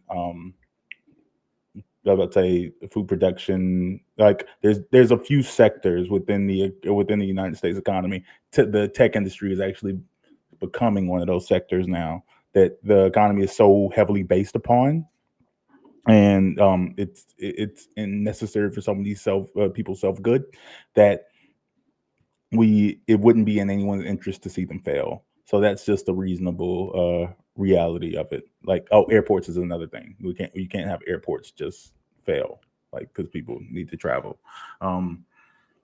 But as far as just the concept of what these people voted for, are they farmers? Absolutely. I understand that they're also humans that don't vote based off of necessarily strictly their occupation, because most people don't vote strictly off their occupation. They voted because they wanted to get out who they considered to be the bad people, and that's that was the government trying to shut me down again. Yeah. Yeah, they voted for who they thought was the bad people, who they believe are trans people, immigrants, and black people, because that's what society's told them, and that's the way that they move. And they've always voted Republicans because their daddy voted Republican and their granddaddy voted Republican. I can just wait, no. I'm jumping in real quick. So the only people who should feel what I heard, Bam, was the only people who should deal with the consequences of their vote or suffer the consequences of their vote are the average people, and not the people who are rich enough to evade by getting a bailout. So if you're rich and you're in industry, you don't have to suffer the consequence. But if you're an average, everyday person, you should suffer the consequence. Yes. Largely, if you want to simplify it, yes. But I'm about to say more broadly, it's not necessarily about being rich. Why would you bite that bullet? It's about being in an industry that's more that's necessary for the existence of for the prosperity of the United States. So they can make whatever decision they want, and we all have to deal with it. But then they should get bailed out because they're industry, so they're not culpable for their vote more than the people who don't have. It's them failing makes lives worse. Let's say we know when we talk about the 2008 financial crisis, like some people argue that we should have let the banks in the United States go under, and it's like, well, of course we shouldn't have let the banks in the United States go under. Let's say because we should have let the people go under. True. Letting the banks go is sorry to be clear. Okay. The argument that some people might have said some people do make the argument that no. Yeah, I agree. Yeah, some people made the argument that they're here. The banks just okay. The banks just fail, right? Like what the fuck, man? Too big to fail for everyone. What the fuck? Sure. Oh, hold on. No. To be clear, I want. Well, you know me. I want to break up the banks, right? I want to break up the banks. I want to the investors take a haircut on their investments, like fuck them, right? But the more logical argument that people were making, right? And this was an option. This was an option Obama had on the table, that's presented to him. He didn't take, right? So instead of directly paying the banks, instead you pay the home owners, right? The ones who had the loans, right? You pay through them. The banks do get the money, right? Because they got to. They want. The homeowners want to pay back their loans, right? They don't want to destroy their credit, right, by defaulting on their mortgages. So it goes straight to the banks, but it less efficiently gets there. And the banks still lose out on a certain level of investment.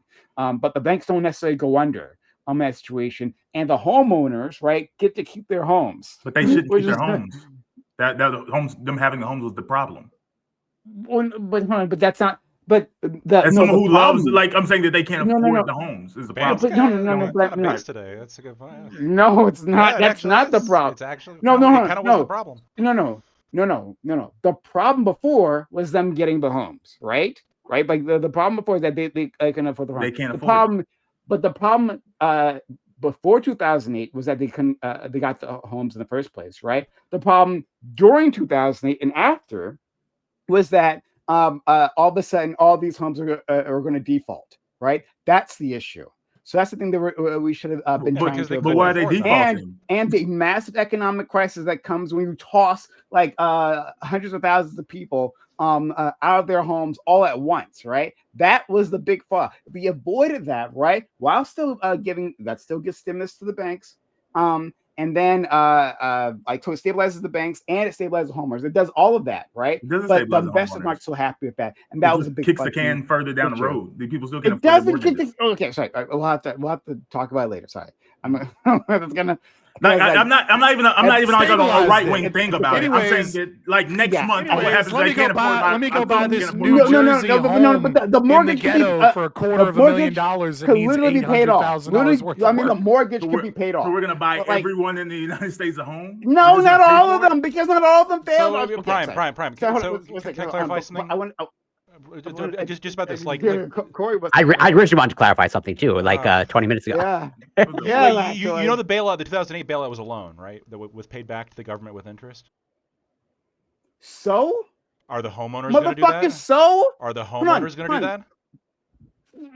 The homeowners were going to pay their mortgages. No, they you were just saying that they were going to pay homeless. That's crazy. That's crazy. They weren't going to pay their mortgages because they weren't paying their mortgages. I don't give a fuck about the money. The money isn't the problem for me, right? It was the mass economic devastation that happened, right? Of the people. I don't give a fuck about the banks, right? That's a secondary order thing for me. They shouldn't have got given the loans, right? Correct. I've already said that, right? A lot of them shouldn't have gotten the loans in the first place. I agree. There was a scam to get them into those loans as fast as possible. But whatever. Let me clear this up. Clear this up super quick. Like, what was the interest rate on those? Everyone's got to clarify something. I think Corey still needs. We made $1,000,000%. I don't know the exact. We did make a profit. I don't remember the exact interest rate percent though. Right. And then let's compare that to asset inflation on the housing market before and after. Well, the value of housing collapsed. Yeah. Like it was not not short term, long term. Well, no. By the time that they had to pay the government back, homes had not recovered. Okay. Yeah. Like I understand that, like if we go beyond that, after they had to pay the government's not a business, right? Like one of the downstream effects of bailing out Wall Street has been asset inflation, especially when the Federal Reserve propped up the U.S. economy by then engaging in quantitative easing and buying real estate. Yeah, Lactoid. No, stop. I understand. I do want to talk about this. No, I don't know why you're laughing. At the very because you said stop. No, I said stop because yes, when you get to the housing, housing prices as of late have gone up significantly. Following 2008, the housing value dropped significantly, and the housing prices did not recover until the banks had to pay until before the housing prices didn't recover until after the banks had to pay us back, and so we made money off the bailouts. You can say it's still wrong, and there's definitely criticisms to be had against the banks for getting. Don't respond to that. We didn't make money. Just let Corey go. We did. Like overall, we made more money from the banks. The government is not a business. You just have to start they didn't make money. Okay, the taxpayers made a little bit more back. That was then wasted on other shit, I'm sure. Okay. I'll let Corey go, but no. So we're gonna go to Corey, but quickly before he says something, I was just gonna quickly say, right? Like I didn't mean to. It was Bam's fault that we're here. But like I didn't mean to escalate this, but just understand that like the 2008 financial crisis, there are a few things that like drive me to more rage, more like anti-liberal rage than that crisis, right? Like it pulls it out of me, right? I feel you, Prime. And then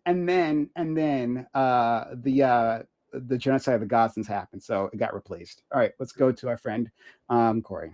I mean, it's probably gonna end up coming back around because I'm going to engage with Bam because I wanted to clarify. Maybe I didn't hear you correctly, but although based on what you said afterwards, I think I'm pretty sure I know the answer. But so you said during your opening that no, the soybean farmers should not be bailed out, or they should be bailed out. They should be. Okay. But then how does that, at least in my mind, track with like, because the analogy that you used is like the child touching the stove, and like the child needs to touch the stove to like learn the lesson. Right. And so then, but It's aren't not you just- then? They won't learn. No, They don't have to learn. They're industry. yes. If you're in because hurting them ends up hurting everyone else way worse. Well, but you could argue, but I can also argue. I'm not a parent, but so maybe I'll let Scott elaborate. But I assume most parents don't enjoy seeing their child touch a hot stove. But then at some point, like the child's going to continue to do it, it's like, well, you got to learn your lesson at some point. Sure, that's but I'm not not if you're in the child- I'm not not if you're a pro children conglomerate. touching hot No, stoves. it's not what I for did. I did not say that. I was. No, wait. Can I? he's dealing with Let me. me. Wait. I'm going to start talking. I'm going to start Okay. talking. Just like you said, Bam.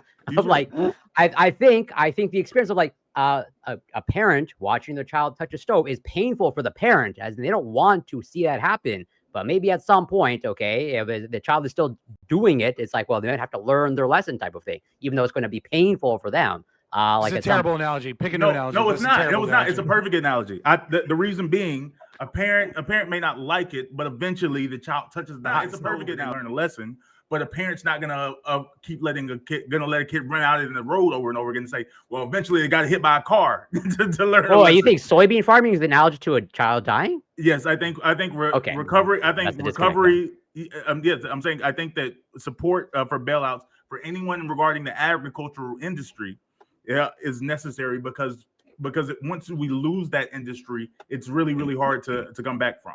It's a reason like the government has an interest in protecting anything related to our food. Couldn't you arguably say that just about virtually anything? Like No, whatever, there's certain- microchips or microprocessors, and national security, and like just like anything with to do with the military manufacturing.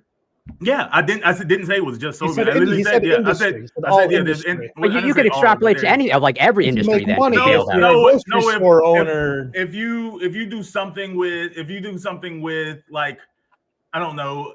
What about the auto If you sell bailout? fitness Was pills, that like was if that you're like if you're like, oh, I'm in the fitness industry and I sold a pill that ended up fucking people over, then like, oh, your industry, you can go under, like, because like your workout videos aren't in the interest of like U.S. national security.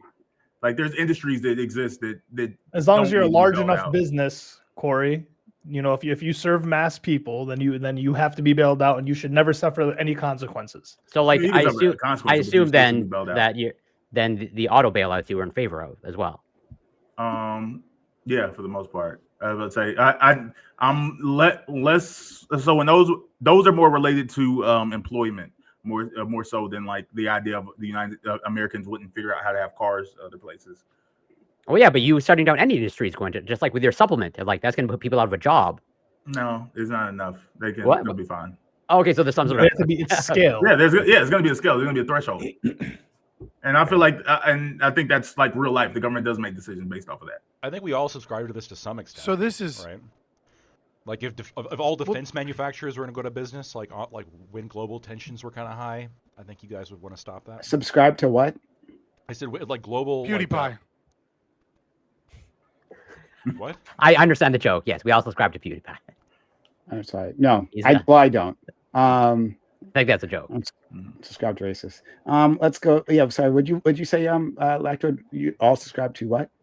I don't even. Did I say the word? The Subscribe? idea that like there's a scale that government should bail out certain things and not bail out small Sure. things. Like the example being like if we're on the precipice of some kind of like global conflict, and the weapons manufacturers for some reason like were dramatically overhyped and then like crashed, I think that could be there could be an argument there to bail them out.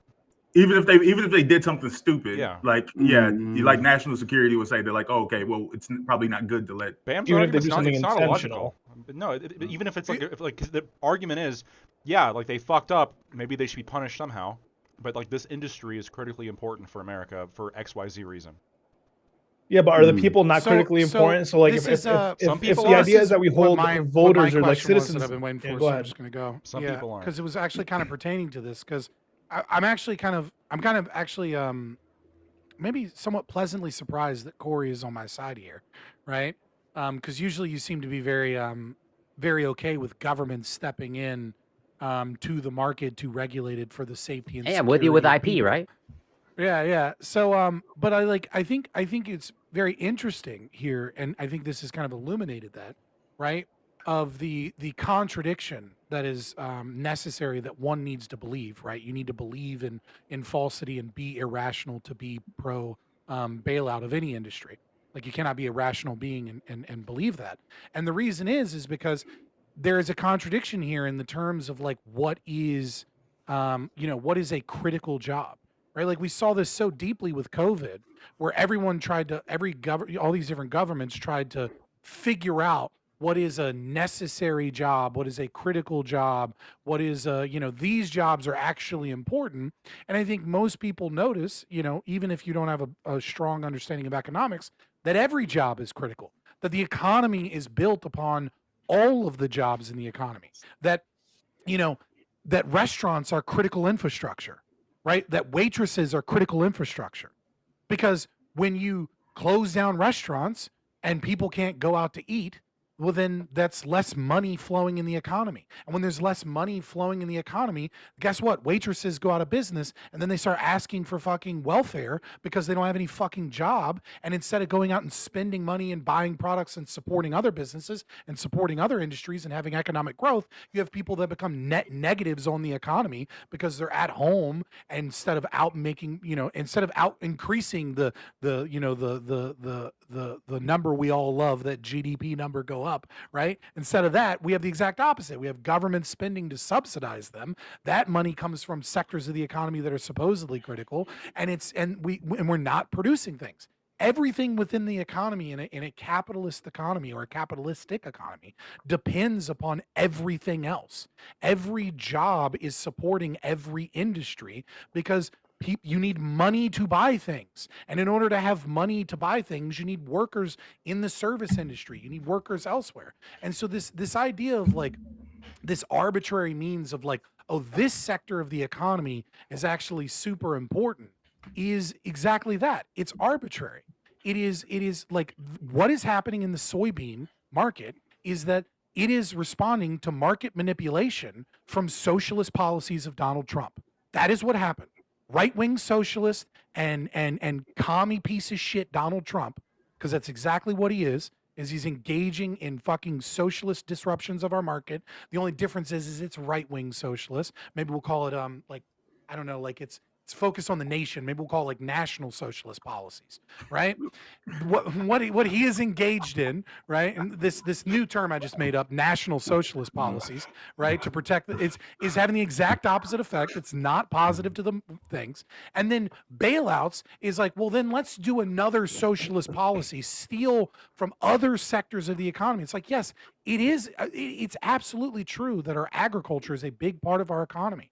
But in order to subsidize, in order to bail out that industry, you have to take money out from other places. And even if it's a loan, even if it's a loan, what is happening is one of two things. Either that's taxes, more taxes from other sectors of the economy, which could be productive in the economy, but now no longer will be productive, or it's an increase in the money supply, which means inflation. It is not possible for the government to take resources from their most valued means out somewhere else in the economy, distribute them to less valued means, and then say, oh, well, we actually came out ahead, or it's actually good that we bailed them out. We protected this infrastructure. There's only one solution to alleviate the problems in this economy, and that's to drop these stupid fucking tariffs. Yeah, Lactoid. I don't think that tariff, like, I know that you go into the argument of like tariffs are inherently bad. My issue with Donald Trump's tariffs aren't because tariffs are bad. It's just because of his choice of implementing them, and his goals are contradictory to one another. Like he wants to bring back American industry, but he also wants to reap in tariff revenue. I'll meet you halfway, and I'll say this. Tariffs are bad. Donald Trump is proving that some people can be even more retarded in the way that they make the bad tariffs work. Okay. Like tariffs are always bad. Donald Trump is very fucking negligent in his economic policy and trying to make them somewhat. And it's because he came in like a bull in a china shop, right? Like it's hard to see the damage of tariffs. Right. Well, yeah, right. Like it's hard to see the damage of tariffs to a large degree when it's just like steel tariffs, right? Like in his first term. Like, you don't really see a massive impact because it's a small sector of the economy. Obviously, there's big consequences, but when you come in, you're like, I'm going to tariff the world, right? Then it becomes very obvious how damaging tariffs are, and the implementation can be even worse than targeted tariffs for trade deals and things like that, which maybe you could argue from a consequentialist perspective potentially has a long-term success if it means free trade in the future and better deals, etc. And in that trade-off, but the way he is doing it is they're inherent, they're always bad. They can be used to force better things as a negotiation tactic to get free trade, sure. But the way he's doing it is just doing it like tariffs are good. Go ahead, man. No, you're good. We're good. I just wanted to ask you, like, so from what I understand, let's say, for example, I think Blockbuster roughly at its peak was like, 100,000 employees, give or take, and, had thousands of stores. Let's say if it was like twice that size, like, would you at some point be in favor of like bailing out Blockbuster just to preserve those jobs in that industry? Or keep like 200,000 people like employed? That alone isn't a sufficient enough factor. Like there's a world where the answer is yes, but there's other things that change. Like everyone in America is working at Blockbuster. Well, yeah. In that world, absolutely. But you want UBI, basically. You would want UBI. No, I'm saying like if that's the scenario, then yes. If this is the only job, then yes, we should probably do things to keep people in the only job. But I'm saying the things that like it's not just the number of people working in the industry, although that's also a factor. It's also where is the world heading on this thing. One of the main reasons Blockbuster was like, oh, okay, this is going out of business is because we also the cards were on this, like, what is it? The cards are on the sign. I don't know. Whenever you can look out to the future and realize that, like, okay, we're also going to a streaming industry. So this is a natural, like, I guess a natural death. Like we're going to transition out of this. So this is an industry that can fail versus right now we use. Somebody brought up, maybe it was you was talking about chips or food. Yeah, it's like, oh, okay, we're not in a place where we're still going to need these as long as we can foresee. Well, I'm pretty sure you can survive without soybeans. I don't know for sure, but I'm highly confident you can survive. Aren't you vegan? Without soybeans. Your ass isn't surviving without soybeans. I'm pretty sure we use soy in a lot of stuff, actually. But yeah, but I don't think that still refutes my claim. Like 1,000 fucking ingredients. Well, but having more food like overall increases food availability, which lowers price, makes it more accessible, reduces shortages, more of course, et cetera, et cetera. And I think I don't know. I agree with Bam that there are. Well, that's to the Scott's point of the restaurant industry. That's critical infrastructure. Well, I don't agree with that. You can go down the chain. Well, I don't agree. Like I think that there is critical infrastructure. Do you have an argument against it? Well, yeah. So one of the examples of like I think critical infrastructure is like situationally dependent, kind of like Bam said, where like okay. Like war happens, all of a sudden there is like an invasion. I think that it might make sense to like either fund or perhaps even like reduce regulation or reduce taxes on like the weapons manufacturers in a way that might hurt like OnlyFans creators, right? Because now we're in the situation where like the Chinese are coming in waves and they've occupied Oregon and Washington. And the OnlyFans creators, like maybe they might make the whole process a little bit like easier, I guess, for some people, the fact that we're now being occupied by the Chinese.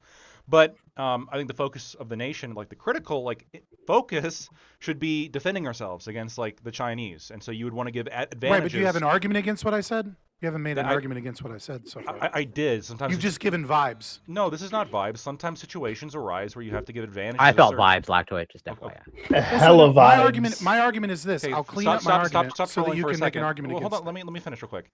My argument's very straightforward. Oh, yeah, okay. If there are like situations can arise in which you might need to favor one industry over another because the consequences of not doing so could be catastrophic. Yeah, it's a claim that would you disagree when it comes to war? I absolutely. So you want him to make an argument? I will make my argument. I'll make my argument very clear, right? Okay. So my argument or my claim, right? The market is God. Is no, not the market is God. Though it is smarter than central planners, no matter how smart they may seem. But my argument is that it is my claim, is that it is an arbitrary distinction to label one critical and not label the other as critical, because the complexity of the market is that the entire economy revolves around every industry participating within the economy. What do you mean by And arbitrary? that when it's arbitrary as in it's chosen based off of like, well, we feel this is critical. We feel that this is more important. But the reality is that the market and price mechanism is actually showing what is most valued by those within the economy. And so what it's saying is I have preferences beyond those engaging in the economy. So it's actually, in a way, you could say it's anti-democratic because it's going against the will of the people to say that I know better as the central planner where your money should go because we have a threat that's more important.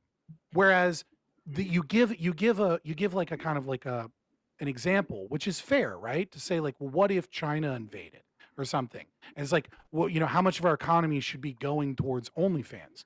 But the fact of the matter is that you're kind of taking other things being equal is kind of like snuck into your argument. And the problem is that wouldn't occur. If China starts invading, we're going to see a radical shift in the economy in what people spend their money on, right? If I own a business on the East Coast and China's invading, Florida and I'm in fucking, Virginia, all of a sudden insurance companies are going to change their insurance rates.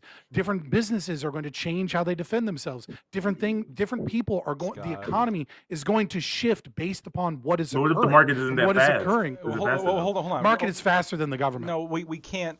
Okay, stop. We can't rely on fucking Geico to like properly respond to the Chinese invasion. I'm sorry. The example that I gave you that you call arbitrary. First of all, you can using your definition of arbitrary. It is definitionally. I don't think that's actually the definition of arbitrary.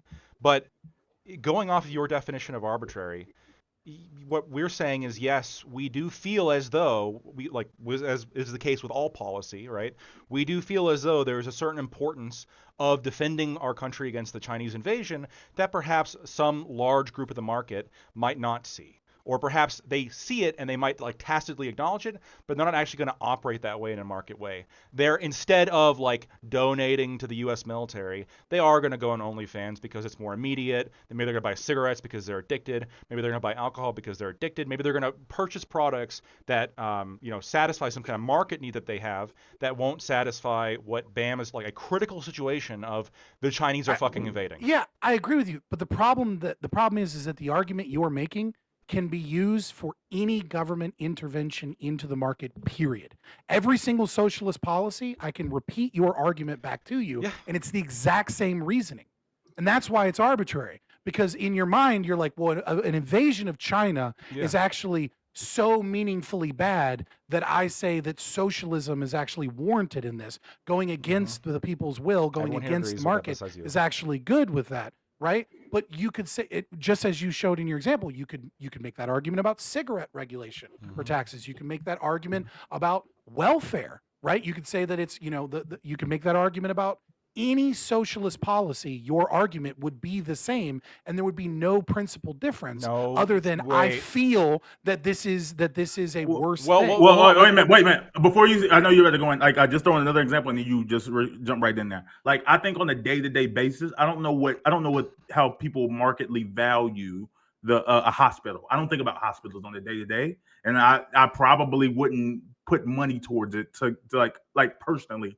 I don't think me or most people around me would put enough money towards hospitals to know the importance of maintaining them. But I also think it's good where the government steps in and says that, you know what, we should probably keep this subsidized enough to the hospital stays open for the time that because when the value spikes on it, when I need it, it spikes dramatically. But in the day-to-day, it's not a part of my market consideration. But you live in a country of 330 million people, right? And so every day there are people that are engaged with a dire need for a hospital. I don't think mechanism enough, hold on.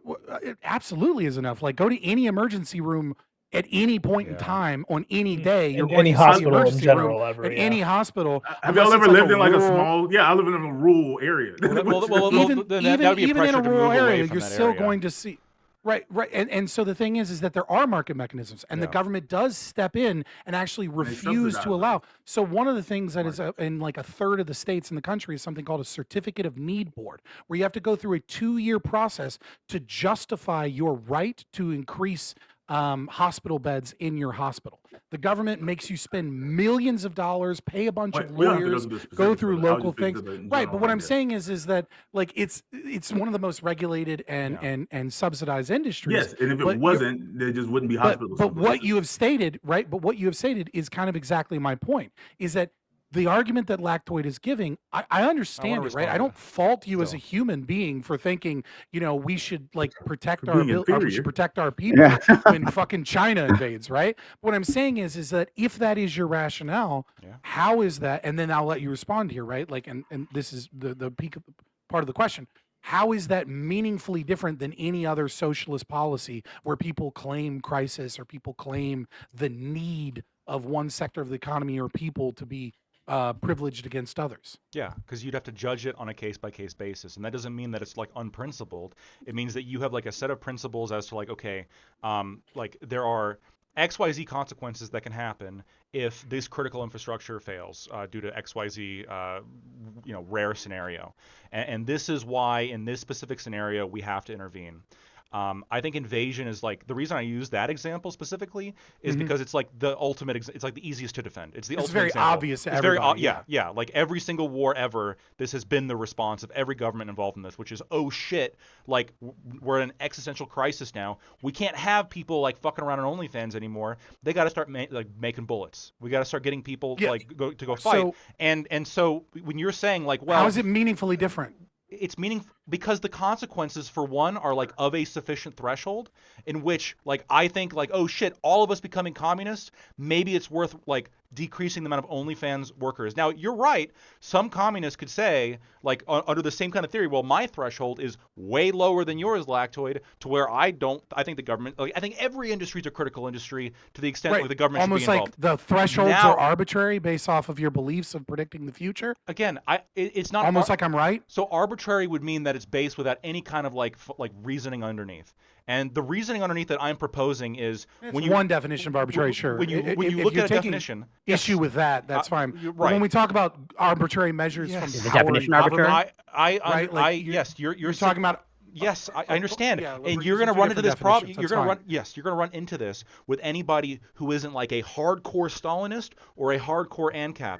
You're going to have some people in the middle that are like, hey, I think that it like sometimes you might have to have some level of like coercion and unfortunately slavery and theft and shit when it comes to the Chinese invading, but we probably generally shouldn't have that when it comes to grocery stores or when it comes to I don't know fucking Blockbuster. Maybe like it's we should only use it when like there is a good argument why we absolutely necessarily have to. And the Chinese invading is a very strong argument. And to Bam, Yeah. he's saying the food supply is also like a strong and like maybe I'm not even sure I agree with him, but his argument is it's sound. The idea of like the food supply and like Right, maybe it's the hospitals. same argument.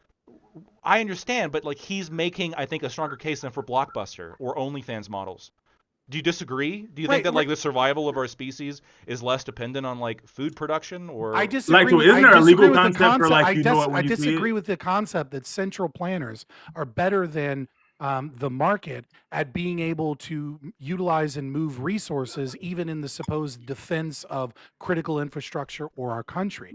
It's very obvious, right? That if China's invading, that's a problem. The more obvious a problem is, the more likely it is that not just the central planners, but also the market adequately adopts to that presumed obvious problem, right? Like even in this conversation about futures, right? We look at the market and we go, oh, well, we have all of these fears about soybeans, but the people that actually put the money behind Right. it, the people that actually understand this problem in a competitive market where they are most incentivized to correctly guess the future, and everyone is free to do it, and only the best of the best actually rise to being profitable and having large market share at being able to do that, are saying that the people that are freaking out about the soybean market are wrong. Yeah. But the central planners are the types of people that go, well, we need a subsidy, right? And so what I'm saying is that in this obvious situation, right, it is even in that situation, it is more likely that the market is going to adequately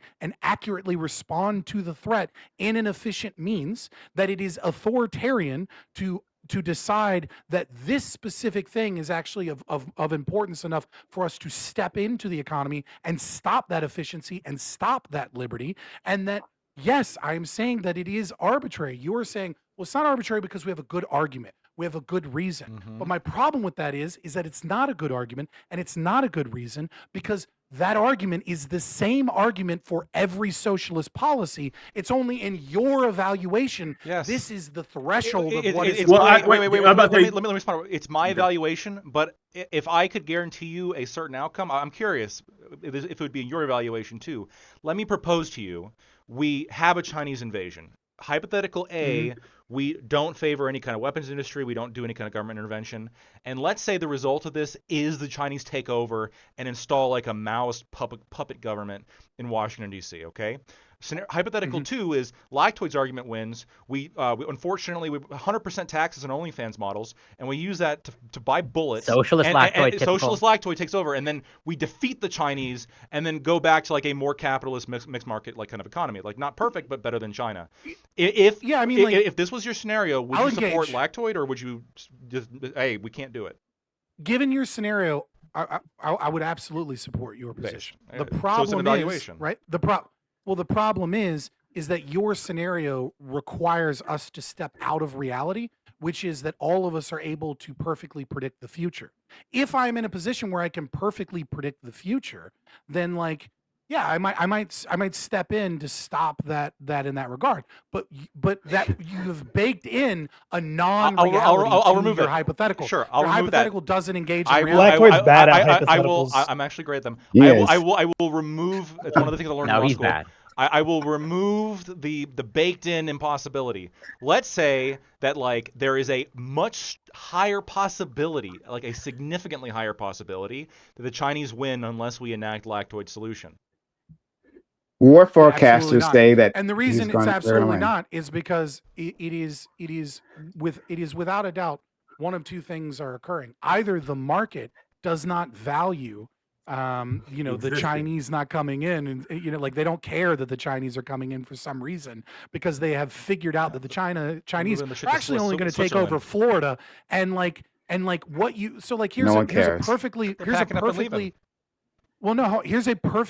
here's a perfectly rational possibility given your scenario, right? Which is the market has realized that Florida's gone.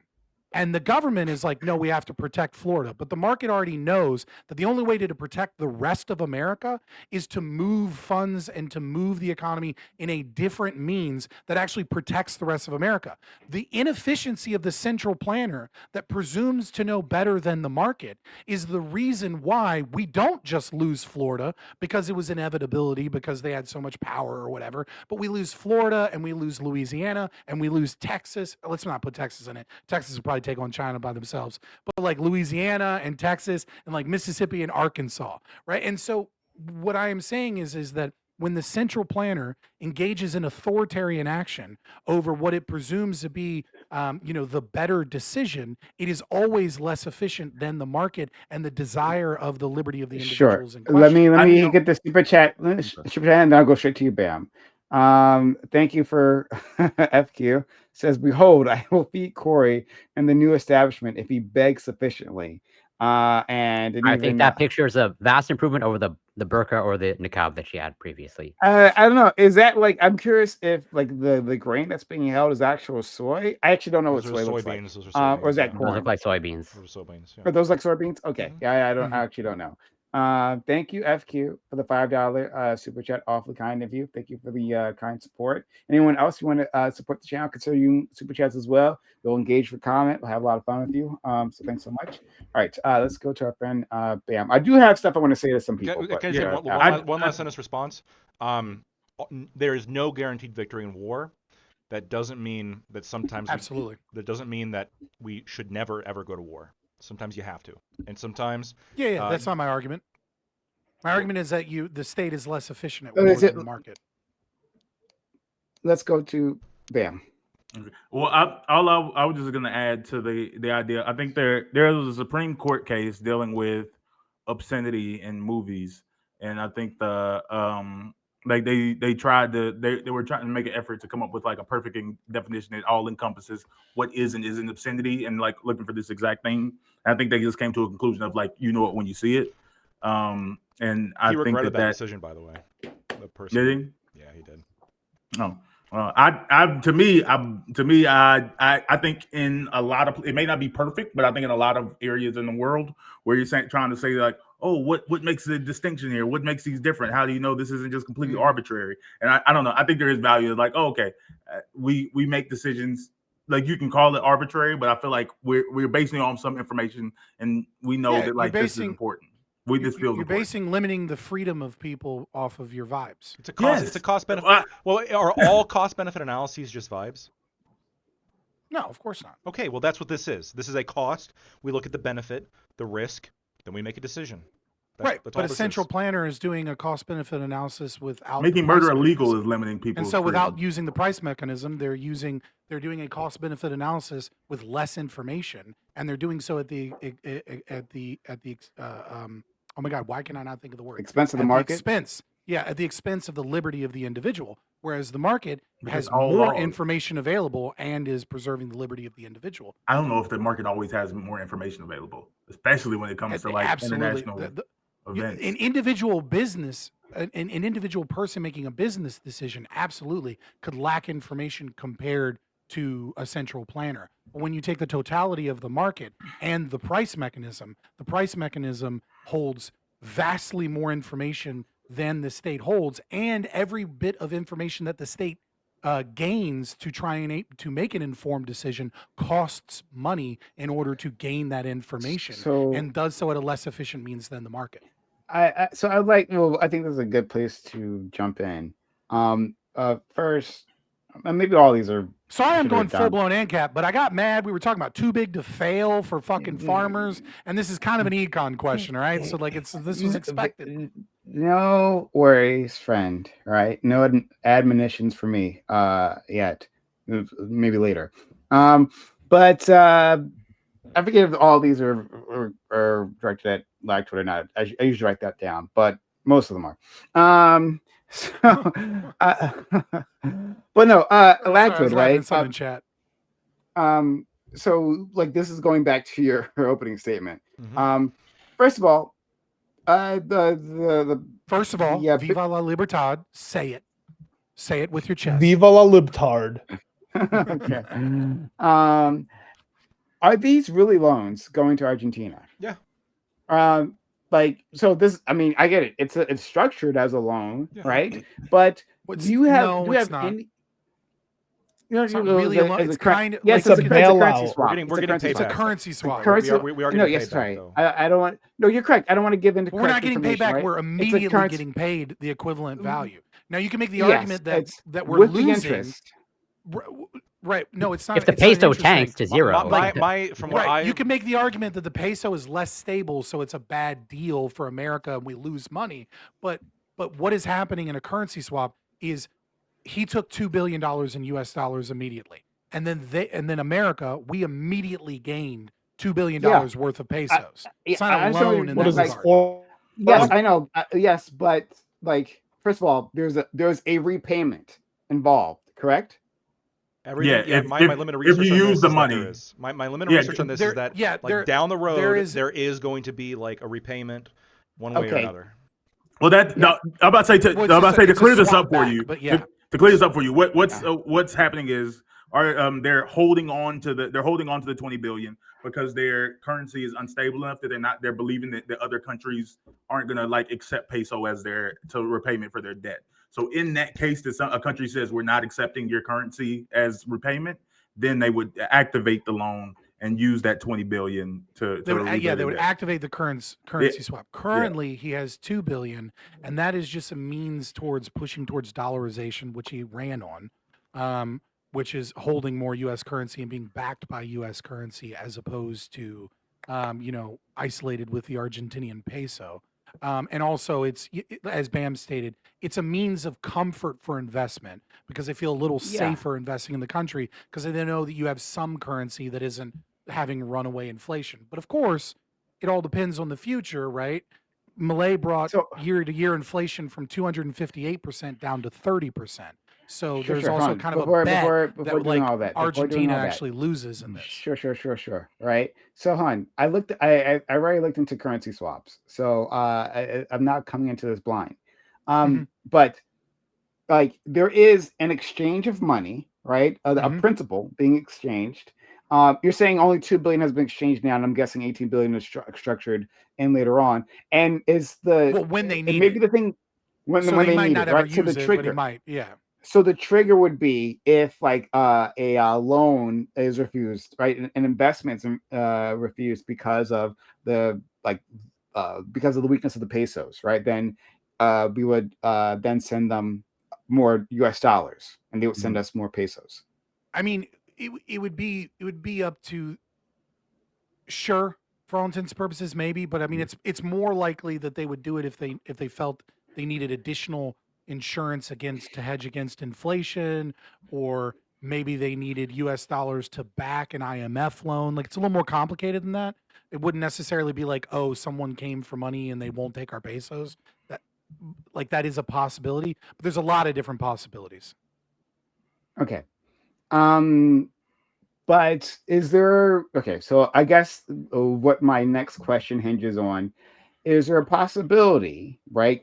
Understanding this is not a direct loan, and maybe you can educate me here, right? This is not a direct loan, so let's establish that, right? But since there is it's kind of like a loan. Okay, sure. But no, I hear you. Is there a possibility of failure to repayment? Well, as is the case. I mean, if the country collapses, or like, it could turn into like Weimar Republic, and like there isn't enough Argentinian pesos to pay back the loan because the currency like defaults in on itself. I mean, sure. Well, the U.S. could just stop requesting repayment. That's two things. One, that was where my first question was going with. First of all, like, I'm not sure if this is. I'm going to use the word loan, even though I know it's imprecise here, right? But it's easier to say it, right? Yeah. I'm not sure it was a loan because at any point in time, I feel like Donald Trump could like cancel the repayment part. This is like with all loans, there's I that. guess.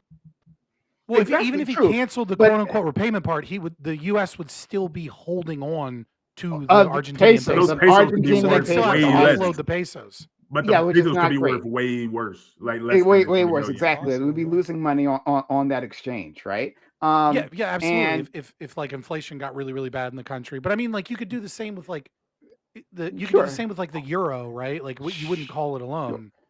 Sure, but okay. But anyway, Euro's like more they're stable, saying, like if Argentina defaults, well, Argentina's the default king, right? Like Argentina defaults constantly, defaulted on half a dozen, maybe more, economic interventions, right, by the IMF or by whatever international. Socialists have been in charge of that country for about 30 years. Yeah, I'm not. This is not a longer than that. A shot at. There's not a shot of Milei. Or what I'm doing here, right? I'm just saying that Argentina is not, like, if there's any country that was going to default, right, it'd be Argentina. Like, looking from past experience, it'd be Argentina, correct? I mean, compared to what? Compared to Europe, yes. Compared to other South American countries and the stability of their currencies, like, I think we have plenty of examples of South American countries that their currency and economy gets so bad that they have a violent revolution, and then they have an entirely new government that doesn't believe in any of the previous deals of the last government after they killed them all, right? So I mean, like, I don't know that I necessarily say that Argentina is like special in its inability to repay loans. There is a risk. The ultimate answer here. Yeah, there's a risk. Always going to be a risk. Yeah. Okay. So I'm just so now that we acknowledge that risk, I'm saying the risk is greater for Argentina. That this particular country, known than for other its countries defaults, who haven't right? defaulted as many times as Argentina. Sure. And and who has like wild political swings. Well, I'm not sure if I want to attach wild to it because I mean we live in America, right? But still wild political swings with like the next incoming regime, right? Saying fuck that shit before, right? I'm gonna do this thing.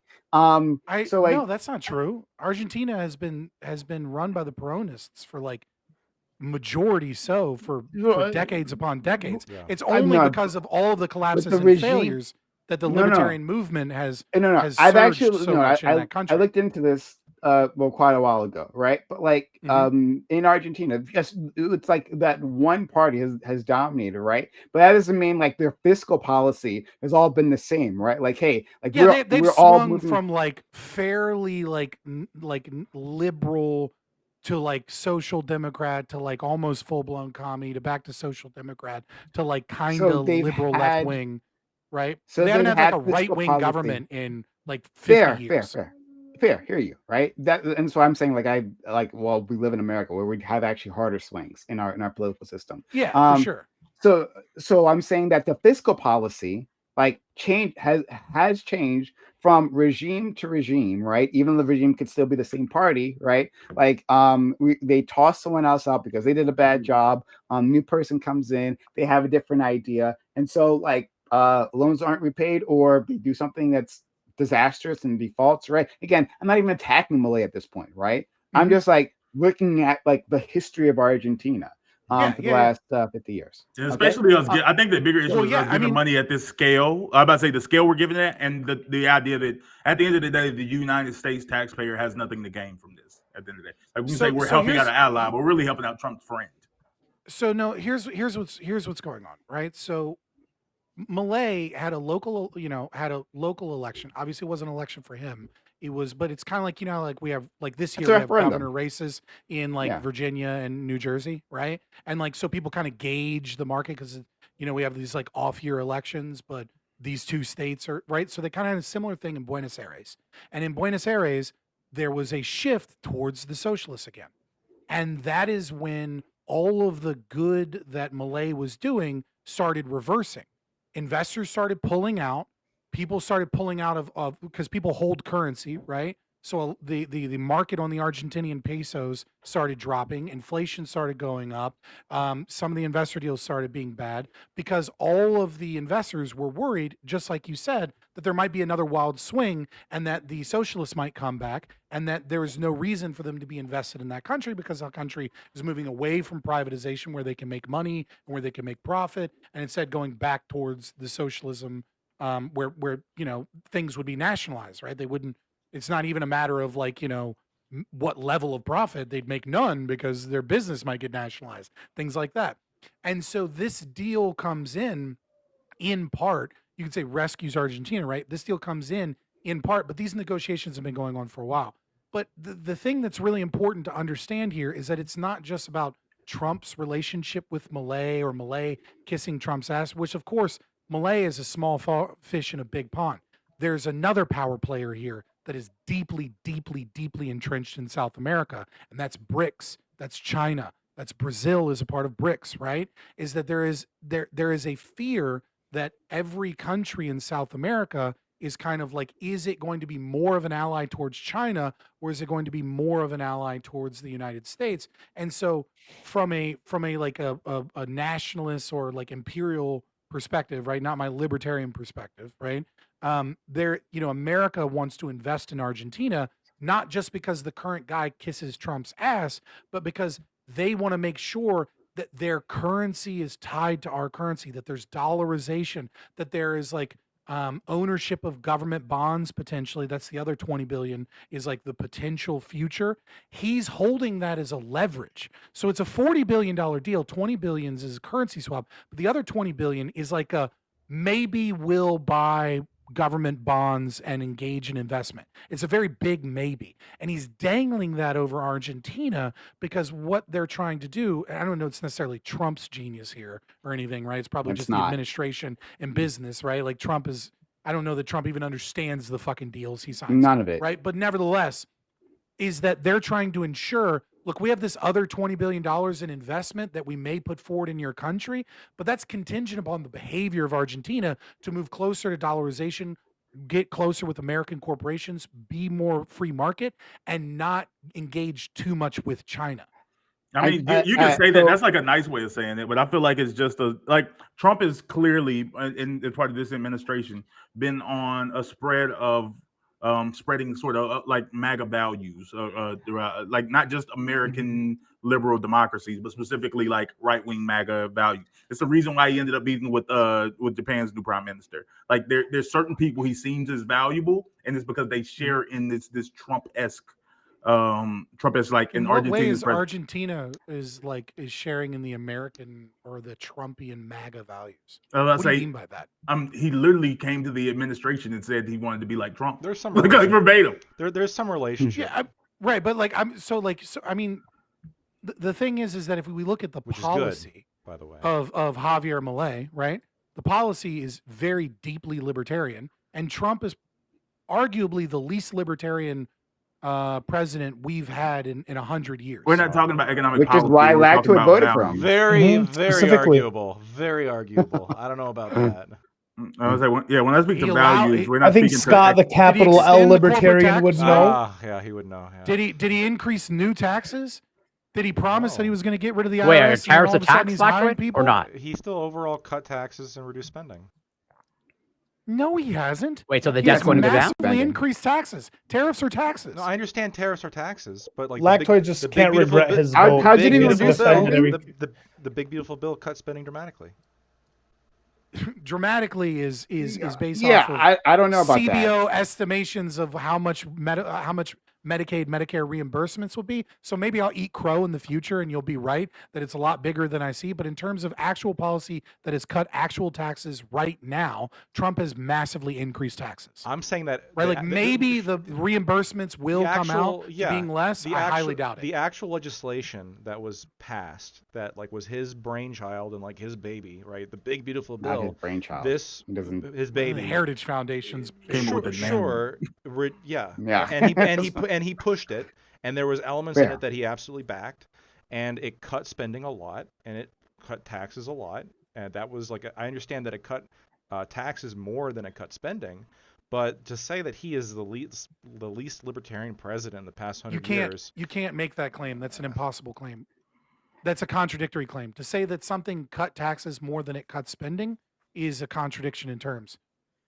It's not possible to increase spending more than cutting taxes and actually cut taxes because the money has to come from somewhere. You had a second question. Then that means more taxation. Yeah. There's down the road, there's going to be more taxation to make up the gulf between the reduced spending and the reduced taxation. But he's still reduced. So the big beautiful bill, even if you increases taxation, even on top of the tariffs that increases taxation. No, because it reduces spending. You just said it increases spending. That's not what I said. No. So I said that it reduced taxes by a big amount, and then it reduced spending by a big amount, but not quite as much as it reduced taxes. You said that, when you're talking about reducing taxes, you can only go by the spending reduction because any kind of spending that you're not paying for with taxes, you're having to pay later on down the road. So hold on. Did we not, as part of the big beautiful deal, increase the debt limit? Yes. Overall, it increased the deficit. That doesn't mean that it increased spending. Okay, so you're going to have less spending. Yes. But you're going to have a higher deficit. Yeah. Which would be spending. Yes, the deficit itself. Just because the spending is going towards our own ever increasing debt doesn't mean anything. Wait, would you run a household this way? And we're increasing deficit spending, and we're spending more money. You can't just be like, well, actually, I cut spending. It's cool. I would not run my household. That's not even including tariffs. I would not run my household the way the U.S. government has run itself since the beginning. All right, so fair enough. So let me stop. You just went on. But as long as you're decreasing spending, it's all good. No, I'm saying that the big beautiful bill reduced spending. If you reduce spending by, let's say hypothetically, $10 billion, and you reduce taxes by $10 billion, you someone might say, hey, you reduced taxes by $20 billion, and you would say, no, you really only reduced spending by $10 billion because even though you reduced taxation by $20 billion, there's still that $20 billion in unfunded spending that you're not accounting for. And so, sure, I can buy that, but you still reduce the spending by $10 billion. Maybe it's not as much as you're claiming, but you've still reduced the spending by the $10 billion. Like mathematically, that's how it works out. Right. Yeah. No, I'm with you. If you reduce spending by 10 billion and you reduce taxation by 10 billion, right? No, by 20. You have reduced. I'm just giving you an example where they're perfectly equal, right? Then in that perfectly equal scenario, what you have done is you have reduced taxation and spending by 10 billion. By 10 billion. If you reduce taxation by 20 billion and you reduce spending by 10 billion, then you have effectively reduced taxation by 10 billion. By 10 billion, not 20 billion. Exactly. Because you're still spending. But you still reduced it. The problem is yes, right. But we're basing this off of estimates on reimbursement, which I'm highly suspect of, number one. And number two is that the presumed reduction in spending isn't meeting anything, isn't meaningful unless we are actually paying off debt. Because if we're not paying off debt, then we're not actually reducing spending in any meaningful way, because spending as a government entity as a whole is still increasing. If we're increasing the debt limit because we know that we're going to go further into debt with our spending, then we know that somewhere along the line, the spending and the taxation isn't fucking matching up, and we're spending more than we're fucking taxing, which means we're spending. Prime, please. We don't have to go down. I'm not saying that, like, real quick. I'm not just saying like that. Finish it up, Black Twit, and then I like to move on. There's other things I like to cover on this. All right, I'm gonna say, like, we're talking about spending. It's not just the debt. I agree, like, the debt is a problem, and I support, like, Ron Paul's proposal to, like, cut even more spending, cut spending beyond what we've reduced in taxes, perhaps, and then maybe we can get, like, and then maybe hold on. What Bam just said, Scott, is like the other logical outgrowth of kind of what you've been saying here, which is that if we're just kind of hyperfixate on the debt, well, then I guess the libertarian answer would be to raise taxes sufficiently to address the deficit completely.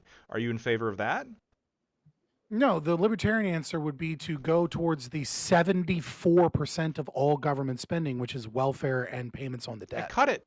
That when we're talking about spending bills, right, and we're passing omnibus bills on what the government is going to spend money on, and it's like you have, but you're still raising the debt limit because all of these entitlement programs are essentially untouched, and we're spending more than we were the year before, and more than the year before that, and more than the year before that, and then the taxes that we're presumably cutting are not even offsetting at all the tariffs that we're going on. What you have is a president that is increasing our debt and increasing taxes via the tariffs. That's what I'm saying. Is that wouldn't there be less deficit? I can celebrate. Wait. Would there be less deficit if we're getting more money from tariffs? Wouldn't there be? Yeah, we're just not on the conversation anymore. I'm about to say it's interesting, but yeah, just do that. We wouldn't move on. We wouldn't when entitlement spending and others are outpacing. I want to say one thing, and then I want to move on. I want to shift the conversation to more what our friend. He made a pretty outrageous claim. He said that he was the least libertarian president in the past 100 years, incling FDR. Yes. Capital. I said one of the New Deal, apparently. So. Yeah, you probably. Okay. That is a crazy claim. I take that back. FDR is definitely more. Thank you. I meant to say out of Republicans, and then I just said out of all of them. But guys, I don't think there's a Republican in the last 100 years that's more socialist than Trump. Fair enough. Okay, great. So I want to say one thing. I think I meant this to Scott, but I'm not sure. And then I want to shift the conversation to something closer to what Ali might have wanted. Yeah. Okay. So just quickly, right? I think you said it, but it might have been Lactoid. Talked about how like the futures, right? I think it was Lactoid. The futures was up basically. They're right? rallying today. Yeah, it's rallying because of what Scott Bessant said, right? Scott Bessant says, "Hey, we got a deal coming through." Yeah. That's what I said. And so futures like went up, right? Scott Bessant also said, just side note on that, Scott Bessant also said that he understands the pain of soybean farmers because he's a soybean farmer, and by that he means, right? He is a former hedge fund manager with $500 million of wealth, right? $500 million of wealth, and he rents $25 million of land to actual soybean farmers. That makes him a soybean farmer. Him being a landlord makes him a soybean farmer. Socialists lie, but regardless, the market is able to figure out what might happen in the future better than the lying socialist politicians. What's your point? So in any case, my point is that the market is moving on the words of the administration, right? Which it does, right? That's what it does. Yeah, of course. But that doesn't mean that those words are necessarily accurate, right? Like the Trump administration has said all kinds of things about its tariff negotiations and its future plans that have all been lies, Yeah, it right? sucks. They're The market- betting. They're betting on the future. That's what they're doing. I understand. Yeah, right. I'm not trying. Come on, right? Yeah, they're it's a bet, but I'm saying that like the argument stated to me is that these are the people who are supposed to know best, right? And in fact, they have the greatest interest to know best and to gather as much data. Now, I'm not saying that you're not market movers that certainly know better than me, right? Random fucker on the internet, right? Fair enough. But I'm saying that the market as a whole moves on these words that have been known to be extremely imprecise, being the kindest thing that I could say about it, if not outright lies, right? So for Scott Bessant going on, I think it was CNBC or one of the major media companies, right? And saying, oh yeah, the soybean farmers are going to be very happy with what we come up with, right? That doesn't actually mean anything. And that doesn't necessarily say that the market has a greater insight. Maybe they do. Maybe there's some market mover who knows something behind the scenes, and especially when we're talking about the Trump administration, right? Well, that place looks like a sieve. So possibly someone knows. But I'm saying that alone does not tell me that the market. Paul Pelosi didn't make all his money with honest fucking trades. Like some people have information absolutely that not we don't know about. absolutely not. But they're not moving based solely on that, right? What they're moving on is based off of the price mechanism, right? So every person that trades in soybean futures and the inflation and how much money they have and the price of goods, there's infinitesimal, uncountable numbers of information that are housed in price, and price moves based off of predictions and business and all these other things that we see can oftentimes be just on the words of the administration. They're making a bet. They're making a bet based off of all of the available information, that this information leads. But I'm saying that shouldn't. Some information is far more important than others. Yes, and I don't believe that should necessarily. That just the thing that I'm responding to, and maybe it sounded too broad, right? It's simply the idea that because the future markets has gone up, right? That should be an indication to us, the outside observers, right? That everything is going to be all right. Yes, they are making a bet, right? And it's an indication, but it's not foolproof evidence, right? It's the attempt to predict the future, right? Nobody it's in the name. It's futures, right? Nobody can predict the future. It's what it's saying is, if you're trying to say oh my God, the sky is falling.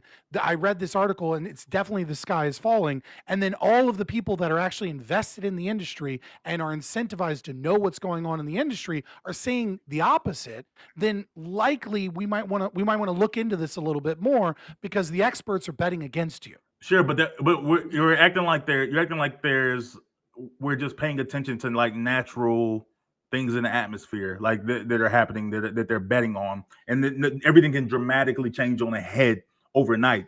I'm about to say not going back into it, and but if whenever they lose money. Sure, but I'm saying that we lost a year of the stock market gains in less than a week after the April 2nd little big board he popped up. Yeah, again, it doesn't seem like you guys. But I'm saying that that wasn't just the market figured out something crazy. Donald Trump manipulated that. He manufactured it. Yeah. I mean, we live in a mixed market economy. There's elements of socialism in it, right? No, it's not. That's not even socialism. That's just him talking. That's just the president. When the president said something, even in a market, even in your ANCAP world, an important person can say something that can have an effect on the market. There's not socialism. Yeah, sure. If Elon Musk comes out tomorrow and says, actually, I think I'm actually gonna fucking divest completely from all artificial intelligence. All of a sudden, everyone that's got massive amounts of stock in NVIDIA or Silicon Valley or these weird tech startups that are selling us on AI that we know is in some part a bubble, Like that might cause the 100%. bubble to burst, right? But a bubble doesn't really burst unless there's an underlying factor for the bubble itself to burst. If Yeah, Trump just Trump comes out and creates those says some every day. wild shit, right? That's not going to cause like us to lose a bunch of stocks, especially in the long term, unless there's other underlying issues here, especially when we're talking about fiat currency, which creates a boom and bust cycle in the economy, right? Like sometimes crazy people say crazy shit, the president especially having a lot of Sure. power, and then that causes everyone to realize that they're invested My in the wrong thing or something. my only point was to say that as outside observers, simply because because the way it was like the way it was framed, right? The statement was framed is that we should have more confidence, right? Because well, the future markets are up. I'm undermining that, saying, well, I agree with you. It's a bet, right? But that's all it is. It's simply a bet, right? Well, And it's a not bet always, right? relying It's a bet on by the experts. bet by the experts, sure, right? But the experts relying on what's proven to be extremely imprecise, if not outright lies. A That's source not true. that That's not outright true. lies. What you're doing is you're assuming that they're making a univariate analysis and that they're only taking the words of one person, which is exactly why central planning fails, because it deals with limited information. What the experts are looking at is they're looking at history, they're looking at special knowledge, maybe even insider I knowledge, they're looking acknowledge at that. price, I'm they're saying looking at that a like a bunch of major things. factor is the words of the government, right? That's absolutely the case. But like, come on. I don't mean to make this the entire rest of the panel, right? Like just putting it out there. Hey, Yeah, like I'm sorry I'm griping on it so much, but I think it's core to my belief system and core to why I do what I do, because it is a discussion about the economic calculus problem, the ECP.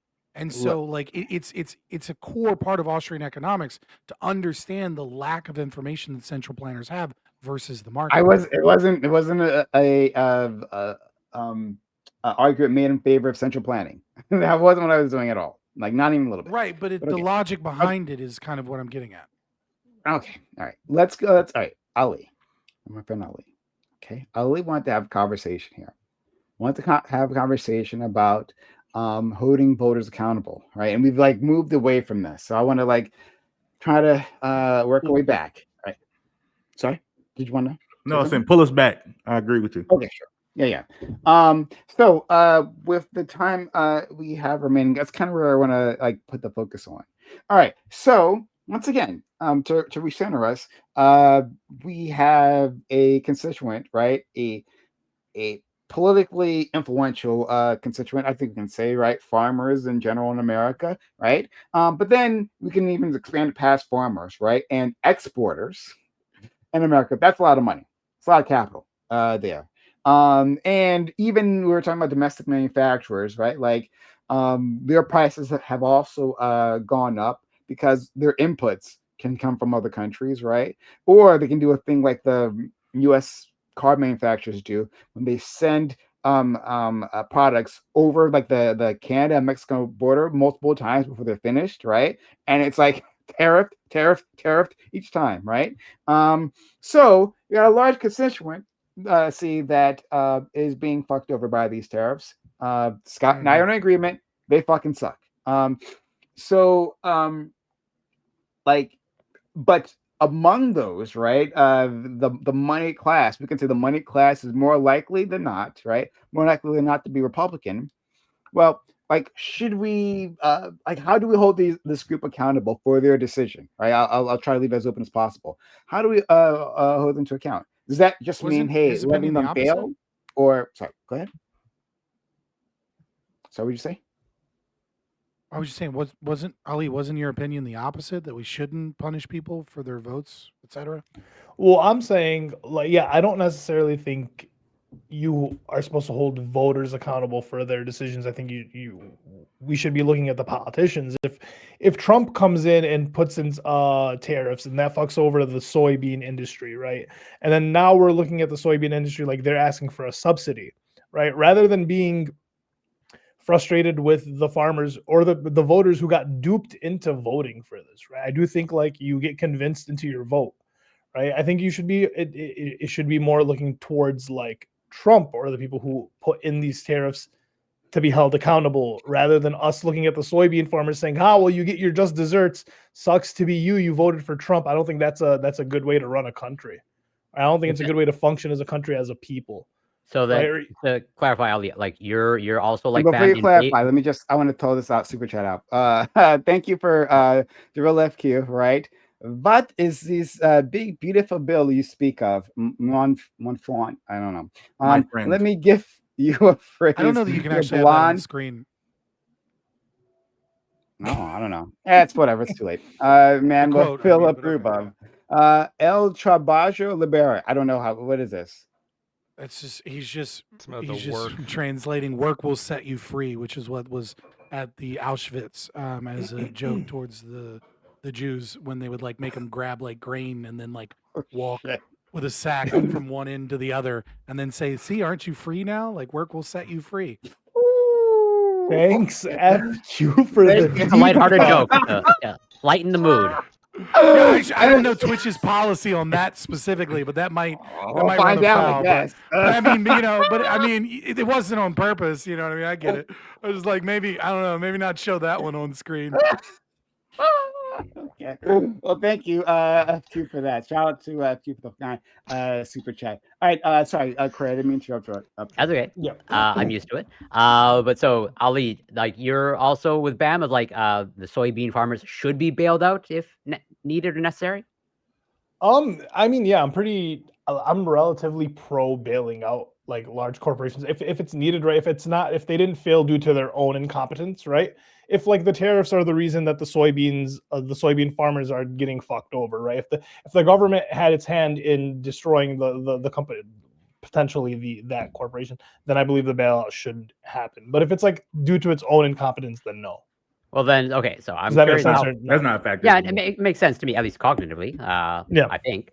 I'm curious how far this extends. Of like, if like it seems like blanket as a rule, like voters should never be held accountable. Like, is that like so? Like, the voters in Germany have no responsibility for who they voted in historically at all? Yeah. So like this, the reason I was thinking about this is because we were having that discussion with every Pisco. stream must mention Hitler or rape. Yeah, it must occur. So, and I'm going to mention Israel. I didn't mention it. I just said it. Yeah, and I'm going to mention Israel. So, like, Pisco, I was having when we were having the conversation, and he brought up, he's like, "Oh, you don't think the voters in Israel are culpable for their vote for like the Likud party or what?" Well, no, I don't. I think that their government through propaganda has convinced these people that like the surrounding countries want everyone dead and so on and so forth. So like if that's the feeling of the people, if that's the vibe of the people and you've just tapped into that frequency, no, I'm not going to blame the people for being afraid and not being able to make like a rational choice or like what I would deem as an actual proper decision. Right? I think there's more to do with like people are so propagandized. I don't know if I can hold them an account for their vote. Like I see this with MAGA a lot. Like it's tough for me to hold MAGA voters like accountable for their vote when I feel like they've been either lied to or like just their anger has been so fueled that it's like I don't know how you want me to blame them for the vote if they're afraid or whatever it may be. Corey, I want you to continue on with this, but I have a question for the rest of the panel after you're done with this because I think this is a really good jumping off. At least I'm going to push democracy. I'll push it even further potentially. The voters in Gaza. Because none. Okay, so 18 years ago. So because from what I understand, if in fact you say that the voters should not be held accountable at all, and that includes historical voters in Germany, then arguably the people of Germany were punished. From what I understand, I could be wrong, but like reparations were paid, and so it's like, is that a pun? Is that as in should that not have happened? Because that would be holding people accountable. Yeah, I don't know how you do things like that, like reparations with that. Should it have happened? I guess yes, sure, but then like once again, I don't know how you do that without blaming. Yeah, I wouldn't want it to be like from like the voters or from the taxes or whatever it may be. It's just unfortunately that's how it works. I get caught in my own contradiction or like catch-22 there, where I want the reparations to be paid. I think the people are owed the reparations that happened to them, but then where you get that money from is the issue. You get Well, you from wouldn't consider other that people. punishment, would you? Well, which is my issue. I don't think the people should be paying for the actions of the government. But No, then the government can't pay for anything because the only way the government Which pays for I mean, is- he acknowledged that. taking Yeah. from the people. Yeah. Yeah. I just don't. No, I'm think, with. I'm just. Yeah. I'm clear. I'm. Hell yeah. God is with That's you. what- I'm that's caught in what's a negative. contradiction. I yes, understand that. Yeah. Go ahead, Bam. I don't know I- how to solve that contradiction, but that is one that I'm caught in. Yes.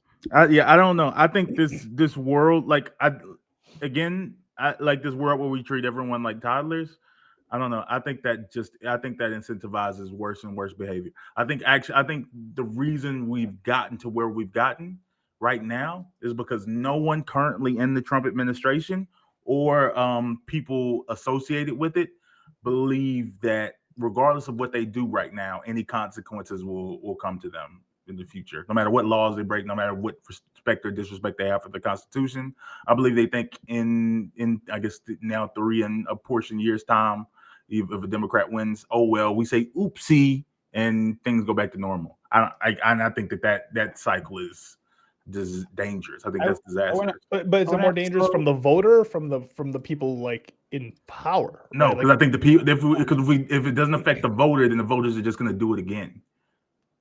Well, so I want to ask the panel, right? The rest of you, like, so what our friend Ali described, basically, right, is fraud, right? Saying that the people running for office, right, did so on or can do so on a fraudulent basis, right? So I'm not going to say that Trump necessarily did so or Biden/Kamala necessarily did so. Yeah. I'm trying to take that out there, right? But just that, like, hey, there is these people are propagandized, right? Well, if they're being propagandized in the way he's using it, would mean that, like, hey, they're being lied to, essentially, right? That's so now we have, and now we'd have fraud in that case, right? Like being given an improper information. So in that case, when we're dealing with democracy, right? And like sort of like dovetailing off what Bam just said, well, I mean, then is it ever their fault? I mean, a politician lied to them, right? They weren't given the proper information to make an informed decision. Yeah, I disagree. It's not fraud. fraud. It's not fraud when a politician lies to you. Look, one of the principal elements of fraud, right? I don't want to get like, I don't want like talk about like the 9 principal elements in common law, right? Sounds like that's what you're about to do. Well, I'm not going to go through all of them, you know what I mean? But like one of the principal elements is like your like a meaningful inability to be able to discover that like you're being lied to, right? Like if you go to buy like a vacuum and then the person says this vacuum works great, right? And like there's no online reviews, and then you take it home and there's no vacuum in the box, right? Well, there wasn't any way for you to know. There was no online reviews. There was no way. Major politician says makes a claim, right? Major media organizations back that claim. And let's take the internet out of it, right? And we're just talking about like newspapers. I mean, and like whatnot. I don't know that you can take the internet out of it, but even if you do take the internet out for now, just to make it a little bit simpler, yeah. Even if you do, you have presumably years of knowledge of politicians absolutely lying over and over and over again, and Trump lying over and over again. If you're like an 8. I mean, like, sure, I'm not talking about Trump or anything particular, right? So, like, I agree. Trump's a lie. Like, Trump himself is a lie. But I'm trying to draw a principle here, right? I am okay. Can I make a distinction in that principle? Because it seems like before we're about to talk about 2 different things, and it may end up going on. Like, I think there's like person A voted for, and I'm using Trump because he's the current president, and I hate him, but not because, but it could be anybody. I'm saying person A voted for Trump because they thought that like, oh, Trump was gonna, I thought Trump was gonna do, like he talked about he was gonna do universal health care because he said he had a concept of a plan. And I thought he was gonna do Medicare for all or insert lefty thing. That person, do they get consequence? No, I think that person needs a helmet. Like person B votes for Trump because of trans panic. I think it's the same. Yeah, thing. No, I think person B votes for Trump because I hate trans people and brown people and I want them gone. And it's like, and that's what Trump ran on. Like they didn't Flipped. lie. They just realized. Yeah. No, wait. I'm just saying. Finish the sentence. They didn't this is what they voted for. They knew what Trump said it, and this is what they voted for. And now they He realize, said he hates I'm getting trans these things. people and brown people. No. No. The voter does. Yeah, that does. was the voters' reason behind it. They Oh, got what they wanted, Gotcha. and they're saying that, wow, my life is worse because of this. Actually, like, MSNBC has to me, entered the that's chat not- with their political that's opinions. not like that's something you should be like. Okay, you get wrecked. Well, except for the fact that like the mental state of these people is that not that trans people just their kids are going to be trans and that the brown people are taking their jobs. Like there is a lot of that comes into that like hatred. I just want to draw this principle like just for a second, right? I don't think there should be too much. Don't fight the setup, okay? All right. But I'm gonna make this up people being lied to. That's the I'm listening. I'm gonna make this up a bit more realistic, right? Okay, right. So again, we're using generic politicians. I'm not. This is not to attack one party or another. Shoot. Okay, right. Okay. So major politician makes a claim, right? Major news outlets, traditional news, like back that claim, which is what we've seen. This is not news, right? And now on the internet, we can put the internet back in, right? Now we have major capital interests who are buying up all the platforms, right? The major platforms, and messing with the algorithm, right? We actually see a consolidation here, right? Yeah, for and sure. So they're like looking at that, right? This claim is being backed up by source after source after source. It's not impossible to have found the proper claim, right? But it's being backed up by those sources. And on the other side, sure, there is a politician B making a different claim, but the people voting for that person, it's not that they have better information. It's just that they're voting on ideological grounds, right? And so if there was a false claim, the first claim was a false claim, but backed up by the media, right? And then hidden, right? The true information submerged in the algorithm. Is that fraud? I mean, like, there is going to be a threshold where it gets to a point where your ability to meaningfully determine the veracity of those claims goes away, right? So I don't know that would still mean it, because like maybe only if you're in we'd add one more thing, right? Which is that you're isolated from any community, like you live in the middle of like nowhere, so you can't talk to or other in your people. basement, right. Because if you have the capacity to talk to your parents, talk to your friends, talk to older people, right? Then it should be pretty easy to determine that that but you're they're being probably going lied to vote to. for the same person too, right? Right, no, Like, I understand.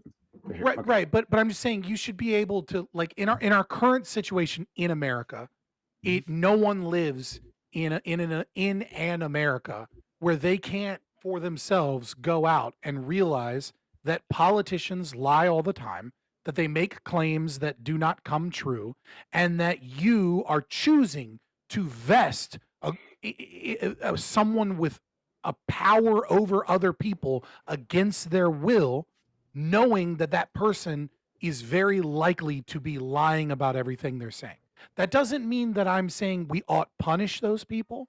That doesn't mean that I'm saying we ought, like, you know, like when I said in my opening, like, I kind of laugh at these people. Like, yeah, I do. You voted to put a liar in power, and now it's biting you in the ass. That doesn't mean I think you should be fucked over, right? That doesn't mean I think you should suffer. I'm just saying I find it kind of funny when you're fucking suffering, when you voted to put the person in power. And this isn't even fraud. Trump was running on tariffs. Anybody could have Googled fucking tariffs and been like, what does that typically do? Well, how do tariffs happen? And literally everyone, post-Keynesians, MMTers, Austrian, Chicago, every school of economics cannot agree on fucking anything in econ theory, but they all agree tariffs fucking suck and they hurt, right? Like, it's the only thing all economists agree on. A very quick Google search would have gotten it. And so when you intentionally vote to give power to people over other people, and you know that they're going to increase the power of the state, and you know that they're going to wield the acts of authority against other people's wishes, you're no different than somebody that breaks into my house to steal shit. You're absolutely no different. You, right now, Prime, you're no different than a fucking thief. You're no different. You're no better. You're no better than a person that goes out and commits He's a gang little violence. better. You're no better than a child sex trafficker. Jail. Jesus Christ. Jail. You're no better because you allow that and you vote for that and you support that in to occur to 330 million Americans. I feel like Now, this only will be Scott used is I against me in understand the that you're future. separated. I understand that you're separated from that. And I understand that you don't necessarily believe that what you're doing is wrong in that capacity. And I understand that you think that, in the long term that it actually helps people's material conditions. I understand that you have rationalized, your positions as being good positions that help people. But from my position, I believe very principled and correct position, obviously, or I wouldn't have it, is that when you vote to invest power in people that are liars and that lie all the fucking time, and you want them to use that power against other people's wishes and against the liberty of your fellow man, I have a hard time drawing a distinction between that and somebody that goes out and robs and steals and kills. It's the same moral principle.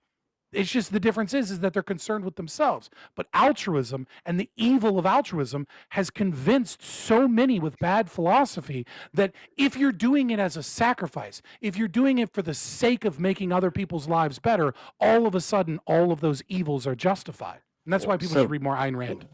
Okay, I want to let other people in too. Or see the movie. This all hinges on the fact that like people know they're being lied to. So like Lactoid, Lactoid's lowercase L libertarian, he's a pretty logical person. You and him, Tiny L libertarian, really. Yeah. Scott and Scott, you big L loser. Typically come from the same point. I mean, Lactoid, do you believe that Trump was a liar and that you were lied to, and or did you believe what? he was did you believe he was going to drain the swamp and he was and he was different, right? He isn't a politician. He's actually anti-government and so on and so forth. Like, what do you think is more likely? I'm sure that there were lies. It would just to be dependent on what. Like, I don't think he lied about. Hold on, I can give you one. Okay, I can give you one, sure. right? I'll answer. That would be, and we discussed this previously, right? Your belief that Trump was somehow anti-war, and that he was like anti-neocon, where his cabinet is full of them. You don't think he lied? Yeah, I think that if you and I went through like a substantive, like kind of case by case analysis of all the things that he's done, I think compared to Iran, certainly bombing less of hawkish Iran. than most I Republicans. think he's much less hawkish than most Republicans, and I think he's less hawkish than Biden.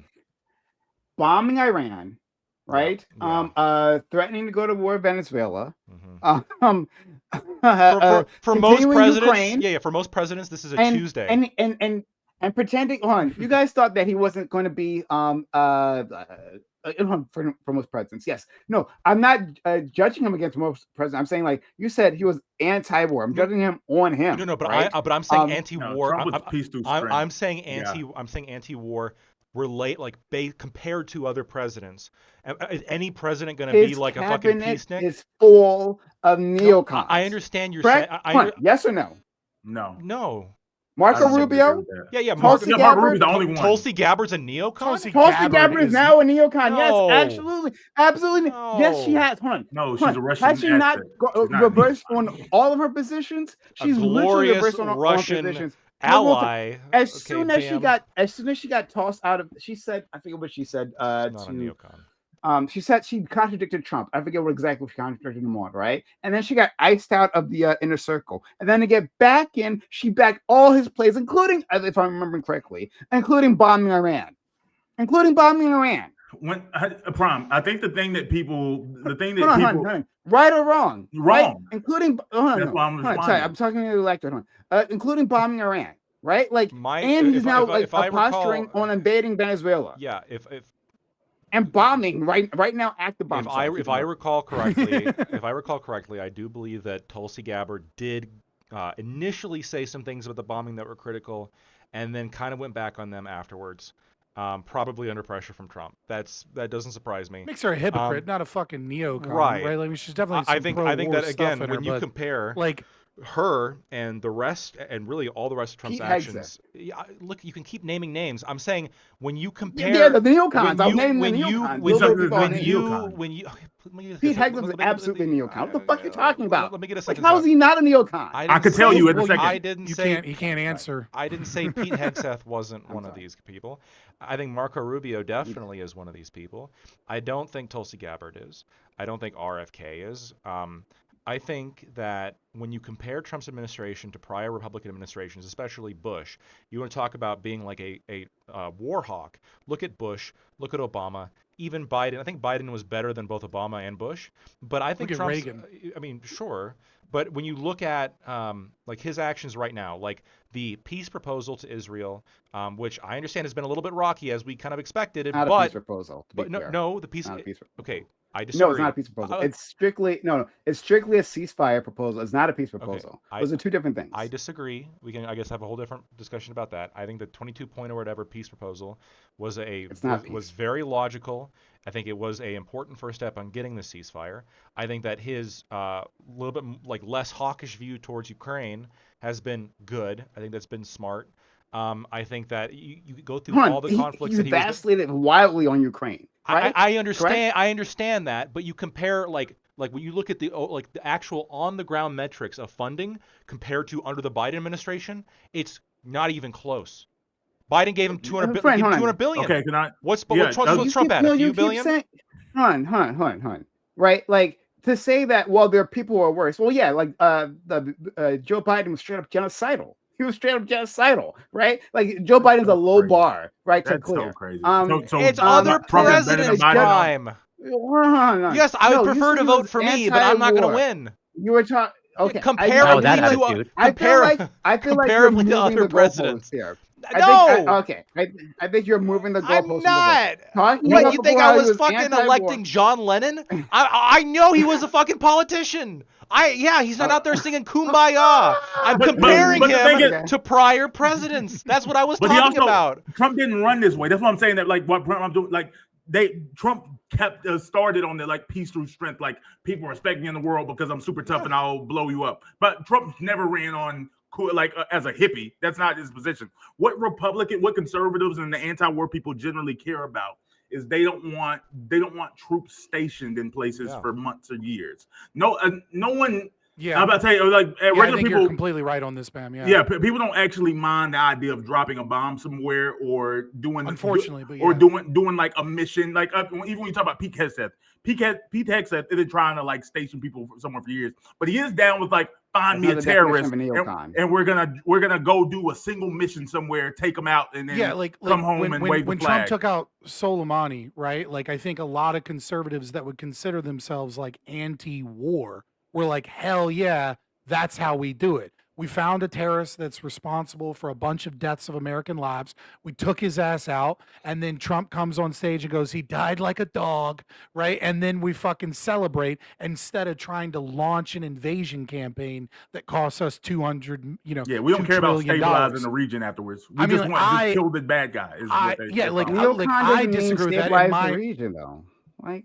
I think that is what people typically think about when they think about. They're talking about spreading up. Like, I'm not talking about what people think about. What do you call the claim that I'm responding just right this second, right? It's like whether Pete Hegseth is a neocon. You're saying he's not a neocon, right? And I gave a reason. Well, what do you think a neocon means then? Because when people say neocon, what do you think a neocon means? Because it sounds it has to be. Yeah. Put it. I'm trying to examine it. Mm-hmm. Are you saying that what a neocon is that they I'm sorry. That it has to be nation building, right? Nation building or not. If not, then or just a broader military expansionist project that lasts for like this, like a longer term thing. No one talks about military missions, like someone who's in favor of doing targeted military missions as a neocon. Everyone in the United States military is okay with targeted military missions. That's not. I think when we talk about the neoconservative movement, right, and we are talking about like the National Review.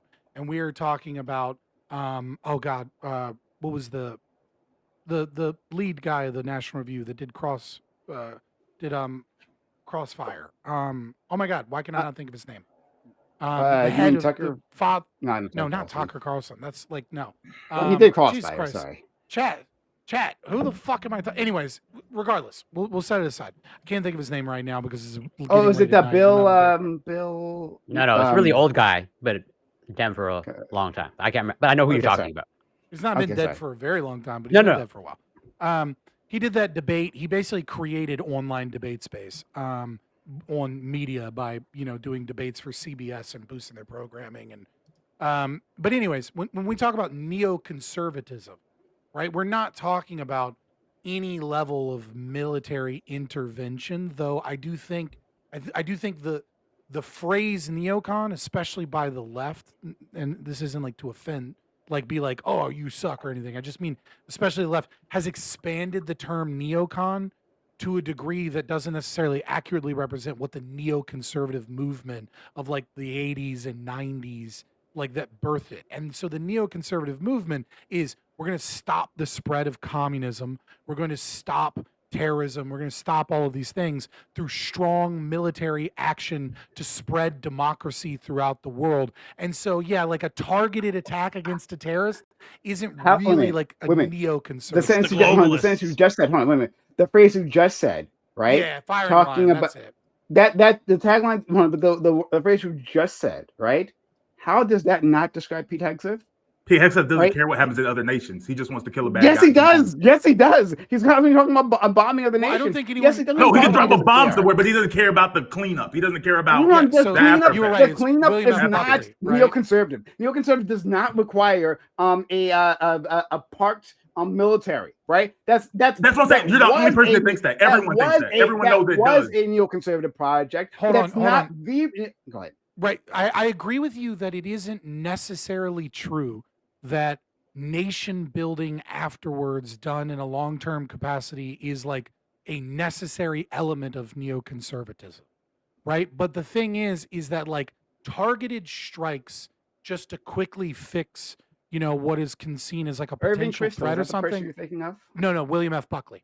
And so, right, like the neoconservative like movement is, was like when the Heritage Foundation was talking about how we got to like topple regimes in the Middle East to spread democracy. Like it's not just, oh, we're gonna bomb somebody real quick and then get out. I think when people think neocon, and maybe neoconservatism is illy defined, right? And so maybe you're kind of right. What I'm saying is most people, when they think of neocon, and I think Bam, like I agree with you, when they think of neocon or the neoconservative movement, they're thinking about going into Iraq and changing the government and building a new country. What about Venezuela? Again, going into we're not staying in Venezuela any serious way. But everyone, first of all, if it's doing regime everyone change, here has agreed that Pete Hegseth is likely a neocon.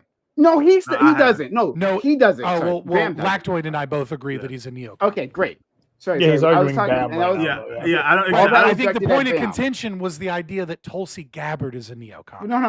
That really gets to watering down what a neocon is, where it's like anyone that supports military action abroad and and things like that is a neocon. I'll give you that so I can keep yelling at Bam. Thank you. Great. So Bam, once again, you think we're about to be in Pete Venezuela the next 20 neocon. years? Is that what you're saying? Make that statement and stick by it. You think we're about to be in Venezuela for the next 20 years? Bam, I'm not going to make that fucking statement because Bam, what I already said is that parking the military in a nation isn't and I disagree with. I said killing one guy is not neoconservative. So I didn't say hold on, definition. Hold on. Venezuela, hold on. An invasion of Venezuela. Do you think it's going to involve killing one guy? Do you think it's a targeted assassination? They're talking about the invasion of Venezuela. We're not invading. That's not going to happen. Is that why we're having a massive military buildup in the Caribbean? Do you think that's why we're sending the largest aircraft carrier in the world to the Caribbeans, right? Do you think that's a targeted assassination? Yes, that's exactly what's going to happen. Yes, that's what's going to happen. Okay, all right. No, wait. Put it on. That means then get on the record right now. We're going to do a Lindsey Graham was on TV. Wait, stop talking so I can tell you what you said was stupid. So you can be on the record for being stupid. Sure. We're going to do a full-scale invasion of Venezuela. We're going to have 100,000 troops in Venezuela. That's what we're gonna do. It's got to be 100,000. Why it doesn't? 20,000. Don't set the bar too 10,000. high. I mean, like it's already kind of a pretty big claim that we're going to invade Venezuela. Just say invade. You know what I mean? Like, Well, because Yes, Brom's gonna say he's gonna it- find 3 troops on the ground like we invaded. No. It doesn't. Hold on. A land invasion. you know what? That's fair. That's But 100,000's a lot. Sure. I'm just asking, like, Brom, what do you think? Hold on, I'm gonna answer. I'm gonna fucking answer you, right? But like, okay. So we have a range of possibilities just being discussed. Like I just mentioned with the Lindsey Graham interview, right? When he's talking about what they're thinking about, right? And so Lindsey Graham is I don't care what they say. neocon. Well, what's gonna He's happen? in Trump's Lindsey Graham's a administration. neocon, and he's very much tied to the Trump administration, right? But he's up Very everyone's much ass. To be fair. tied. He loves. Yeah, I mean, okay, whatever. I'm not gonna argue this. So what they're talking about, right, is I don't care what they're talking about. What are positioning. they gonna do? Hold on. Oh yes, look into the future, Prime. And tell me exactly, I'm saying make a reasonable because Trump said a lot. Yes, hold on. I'm going to give you. Hold on. I'm literally trying to give you okay. what they're discussing, right? And this is what I'm responding to, right? The plans that are being put out there. That's what I'm responding. They're discussing making if I knew the Canada a fucking 51st future, I would state. tell you exactly what's going to happen, right? So hold on. Let me tell you what they're discussing. It was literally just on Meet the Press or whatever. Yes, and they were discussing making Canada 51st state. Okay, great. Yes. Okay. Hold on. Were we moving naval assets to surround Canada? Were we doing that? We still could. No, hold on, but we didn't. Hold on. Did we move military assets? We put a boat to take somewhere. Canada? We're not. No, we didn't do anything. No, tell me about the anything. invasion. Actually, No, Stop hold arguing on. with me. No. Hold on, because you're being fucking dishonest, Bam. No, I'm not. You're You're about to be fucking dishonest. We are having a massive military buildup in the Caribbean right now. Right, how many troops are we invading? We're actively engaged in hostilities with the Venezuelans. Yes, we're hostile right it's now. Bad. We're bombing them. But tell me about the right? invasion. So, okay, great. Like? No, I'm not going to tell you about the future. I'm going to tell you what their plans are that they're talking about, right? And so those are the things I'm responding to. Obviously, I can't respond to anything else. So the things they're talking about is arraying the Navy off the coast of Venezuela, launching missiles into Venezuela, hoping to destabilize it, right? So, like, that's one option, right? Up to a land invasion, up to an actual invasion of boots on the ground, right? Now, they're trying to avoid that, right? Like, Lindsey Graham was trying to use weasel words to get out of saying specifically boots on the ground. But like the clear meaning of what he was saying is that, yeah, like, well, I mean, yeah, we have to move assets, land assets, right? Into Venezuela, right? So yes, there could be. So I was trying to give you a range here, right? There could be just a bombing campaign, extended bombing campaign to disrupt the regime, right? For it to collapse, and then for rebels or whatever the fuck, whatever CIA assets they have available, to take over, or it could be a straight up invasion. Well, so I don't care about what could be. Put a percentage to it.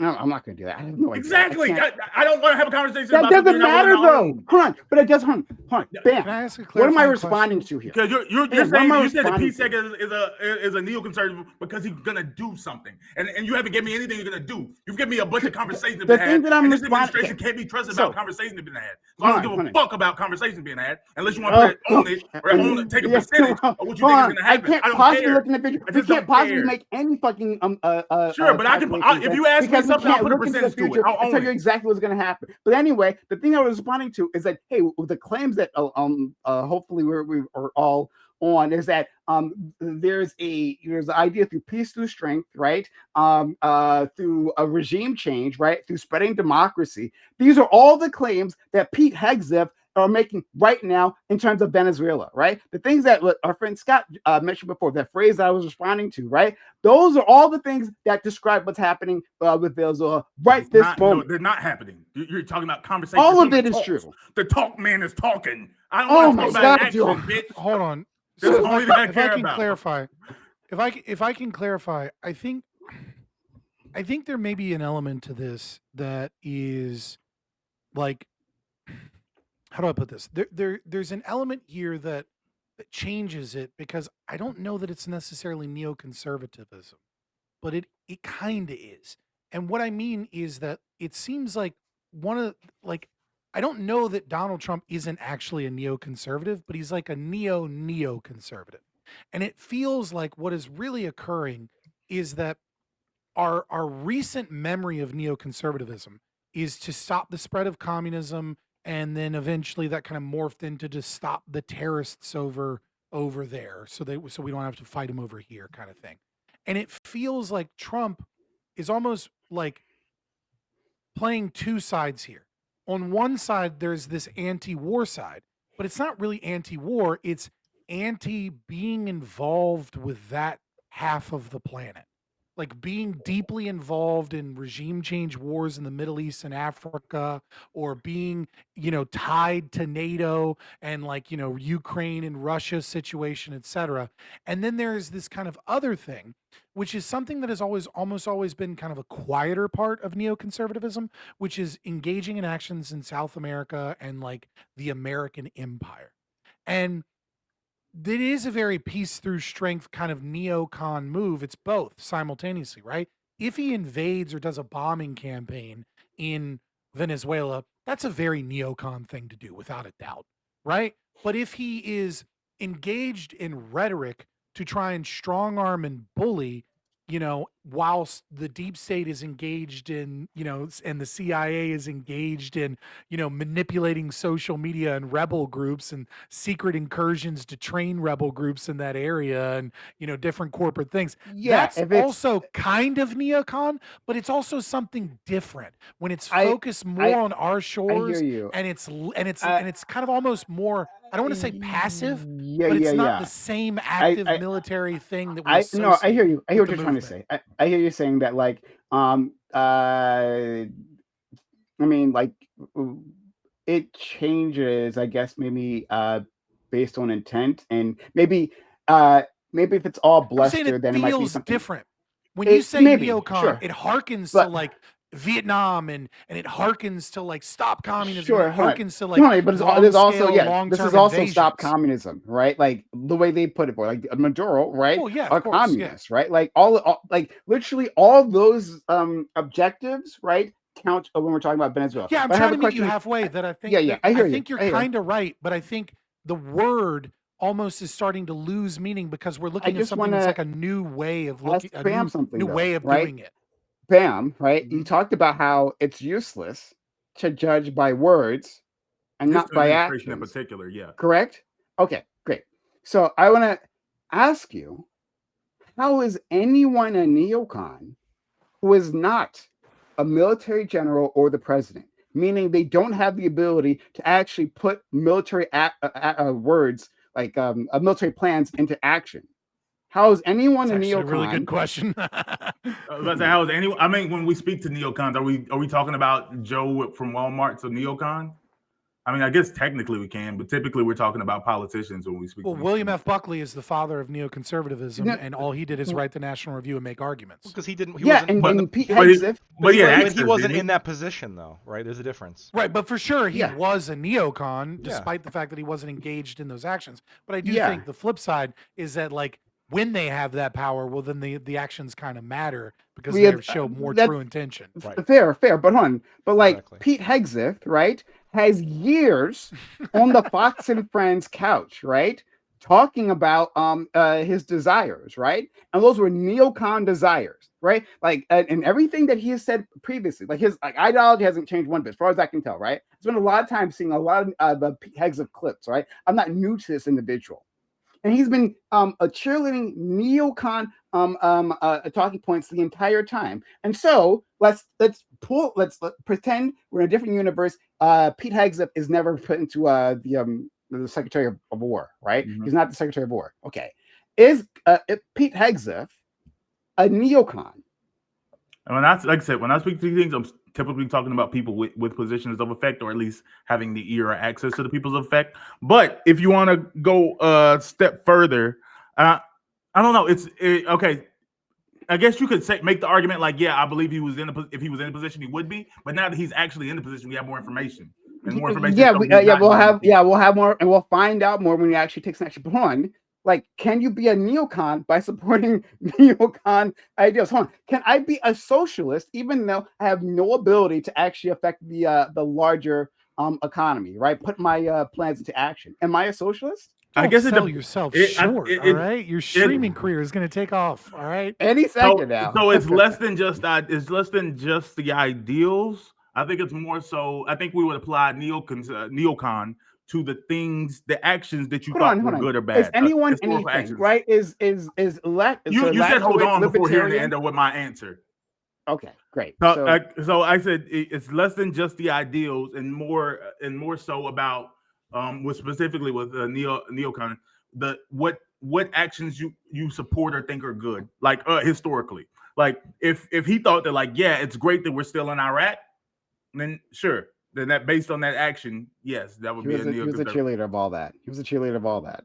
Still at the end, what I was saying, doesn't make me change his mind because, like, Bill Kristol, I think changed his mind, right? But Bill Kristol is a fucking neocon, right? If no one, I don't know how Will could be a neocon and Bill Kristol is a neocon. I don't know anyone that wasn't in favor people can change their mind. Like our friend Scott can change his mind about like and fast about anti-ANCAPism, right?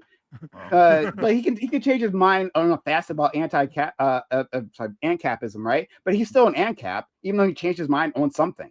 No, I don't know. I feel like September 15th, a lot of people were like, I remember my I feel like you're just trying to distract here, man. No, like, I'm not distracted. Hey, I'm sorry. I said a thing to him. Again, it's if you change your mind later, then you're a different thing now.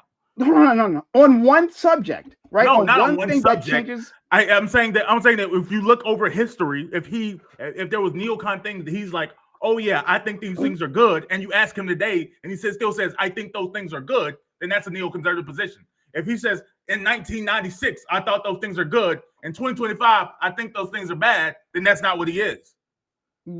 Yes, great. I'm not talking about a person going against their entire ideology, right? I'm saying, hey, like, would you propose? Did Pete Hegseth change his mind on Iraq? I'm like, no, he didn't. As far as I know, he didn't change his mind on any of that. And so, I'm pretty sure he would matter if he did, even just the one time. Even just the one thing, I don't think it would matter. Well, but like if the entire, look, guys, come on, let's be serious, okay? Like, I'm saying that we would have to go example by example. I'm saying, but right now, based on the example of he's in the power to do the things and he's not. No, ignore that. Ignore that.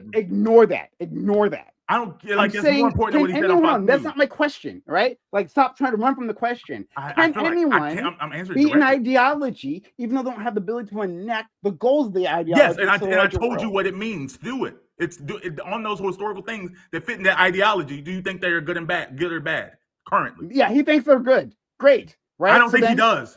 That's where we have to speak specific. Give me one piece of evidence to say that. And the most important piece of evidence is what he thinks is good doesn't matter because he's actually in the position to do things now. No, he's not doing them. Man. Come on, stop being fucking. No, why would that not be more important? Why would that not be the most important thing? Are you a killer? He's given. Sorry. What? First of all, like, you'll still have to provide me proof that, like, within the Secretary of War position, we're right? Not doing he's changed anything, right? You're gonna have to give me proof of that. So I'm gonna wait on that one, right? I'll be holding my breath on that, right? I'm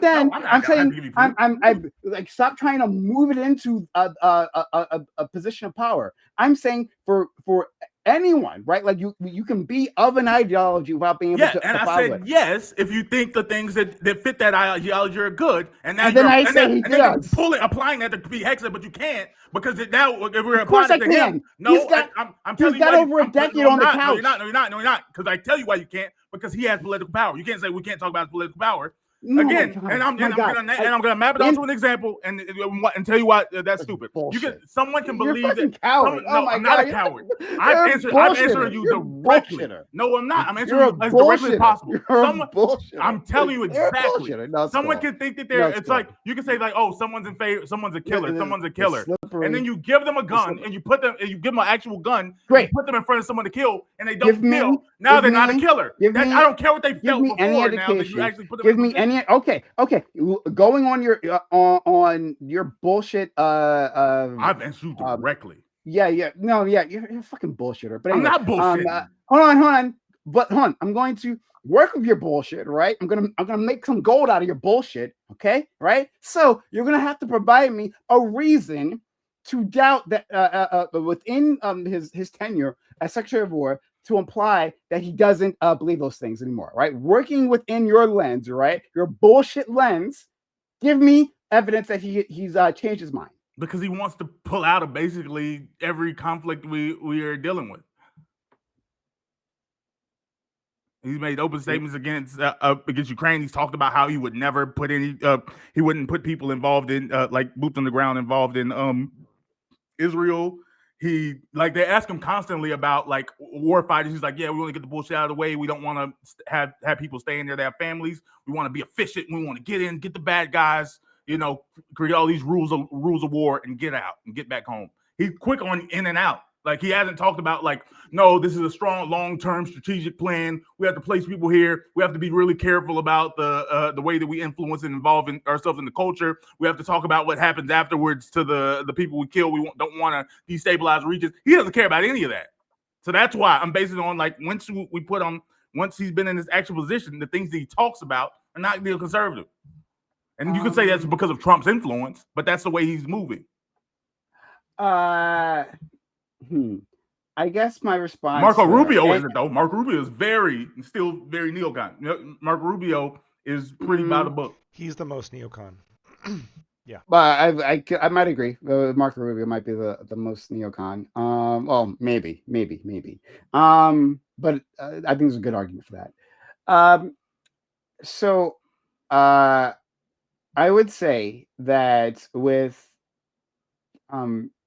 Pete Hegseth in general, and this might be a cop-out, and I can accept that people say that's a cop-out. That when he's those are the words that Trump has said, right? So Trump, he keeps vacillating on his position. So sometimes he says that we're getting out of Ukraine, right? And so he takes actions to that effect, right? But then he gets mad at Zelensky and says so he gets mad at Putin, right? Yeah. And then he's like, "Oh no, we're going to back Ukraine," right? And then he gets mad at Zelensky. He just goes back and forth. And so we see his cabinet tracking him when he does this, right? They're what the president says, right? And so you can just track his moods, and that's where the cabinet's opinion is. So I would say that actually in this position, right? You understand less of his opinions. And Marco Rubio has more he has the ability to differ on this because he's actually not putting those plans into action, the military plans into action. What Marco Rubio says as the Secretary of State, right? He's working as the American diplomat. That's different, right? That affords a different amount of latitude. Again, if somebody want to say this is a bit of a cop-out, then I'll accept that, right? But I think the Secretary of Defense, right, Secretary of War, basically they usually line up quite closely to the words of the president. But that's probably fair. Yeah. But that's what I'm going to base them on, though. Okay. Well, I'll leave that there then. Okay. And honestly, I could be an idiot next week. I could find out oh crap, we just sent in 5,000 troops to Venezuela, boots on the ground, and we're planning on being here and taking over the country. I could be stupid. I just don't see it happening. I'll put it a 5%. But hold on, I hire Scott, right? Scott, he's gonna work under me. All right, I'm paying him so much money. I'm gonna pay him so much fucking money, right? His kids. Don't worry about college. Done, right? Already paid off first year. Okay, right? I'm paying him so much fucking money. I'm going to pay him a lot of money. Well, actually, I shouldn't probably use Scott. Scott's probably a worse example for this. He's going to fight me on this. So let me use Lactoid instead, right? He's a consummate capitalist, as we figured out last week. I'm going to pay Lactoid boku amounts of money, right? And I'm going to pay him to basically run my DSA organization, right? He's going to run DSA for me, right? I'm going to tell Lactoid what I would like to be enacted, and Lactoid, right, because he likes the money, right, and that's all he cares about. He doesn't give a fuck about DSA. He's going to enact all my policies, right? Is Lactoid no longer libertarian? Scott says so, but we're going to ignore Scott for now. But Lactoid Like, if he still believes the entire libertarian framework, right, and just taking money as a fucking capitalist mercenary, right, to do a job, does that mean he's like, in his heart of hearts, not a libertarian? Can we not call him that anymore? I mean, when you get in the heart of hearts, you're dealing with a different thing. But if while he has that job, if you ask Lactoid what he values and he reads off the DSA's like thing and his actions are matching up with that, I don't think I would be unreasonable for assuming like, oh, okay, this is where Lactoid's at right now. And if he tells me later, it was just a job, man, I hated all of that shit, then it's like, oh, okay. Right. I'll leave it there then. Yeah, You'd have to pay me a lot of money, just to be clear. I'm trying to like. But there is so much money left. There is a number. There is a number though. Yeah. I'm trying to figure out, just because I'm curious, and the conversation got a little silly, like just to what degree I think Hegseth is or isn't neocon, right?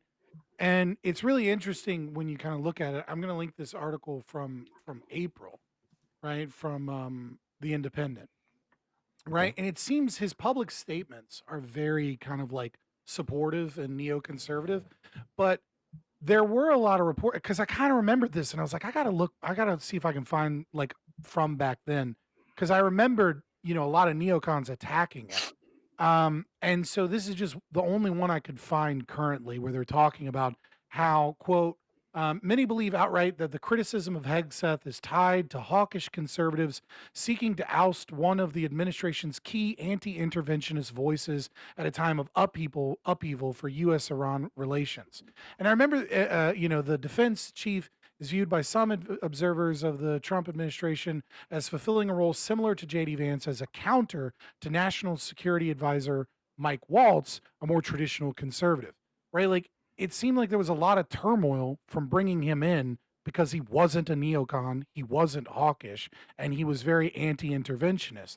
And I kind of agree with you, though, right?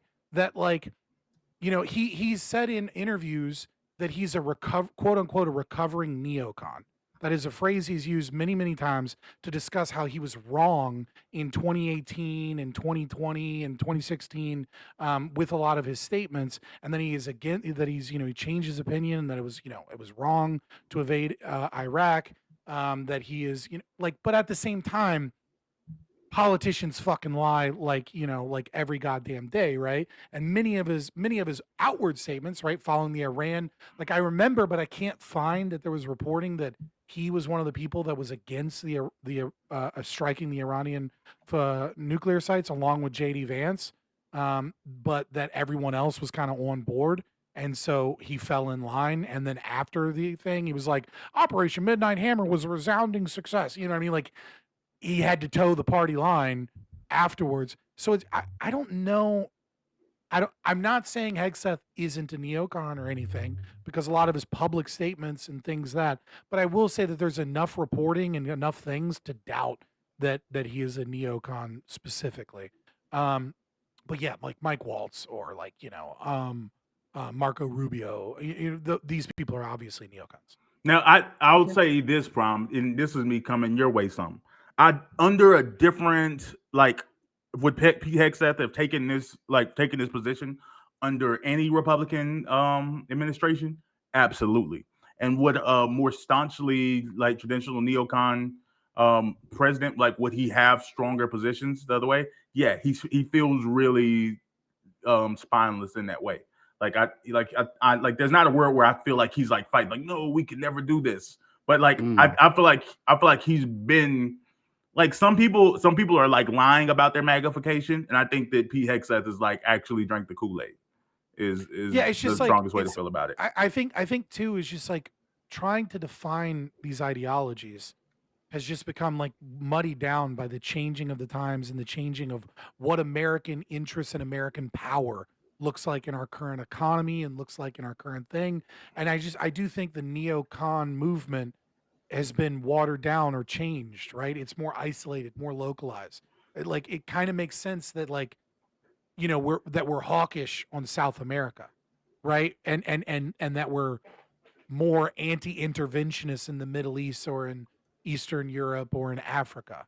And is that really a true change of philosophy, or is that just a change on how we view the capacity of the American empire? And more importantly, I think shout out to Mike Binns, like he needs it from me, right? Like, but I'm just saying, follow him, guys, right? Like understanding how the deep state has radically changed from, the 1980s of like outright assassinations and, funding of, rebel groups and things like that towards, a whole of society approach and funding corporate interests to change algorithms in social media and to ally with local universities and to propagandize people to an extent where we can cause revolutions without ever having to put boots on the ground also kind of changes what neoconservatism looks like. Because why is the philosophy really changed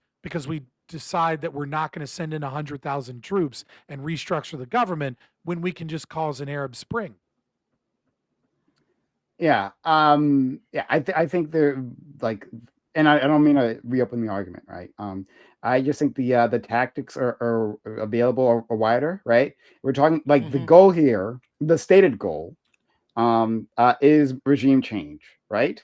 And not only are we using moving military assets, we know where. Well, one, he specifically gave authorization for the CIA to do covert actions within Venezuela, right? That was one of the things that he did. And that's so funny because like we hear about it type shit. And fair it's like, enough. Yeah, cool. That's when we let you know that we gave them permission. Because the CIA doesn't even need permission. They got black sites and cloistered off groups all over the world. That's actually a really good point. I don't know. That seems like actually that's a really good point because that feels like that's like a public signaling there, right? Like, oh, I'm right. doing something. That's letting us know, hey, we're doing something. Very good point. But in any case, yeah. So that's happening. And we know we have like an inside of Venezuela, like a dissident right wing that has asked for help, right? The woman who just who received the Nobel Peace Prize, right? Well, the dead babies from starvation. She's been begging. She's been begging for U.S. intervention the entire time, right? Anti-war again, wonderful, right? She's been begging the U.S. for intervention, and wants American private companies to come exploit Venezuelan resources.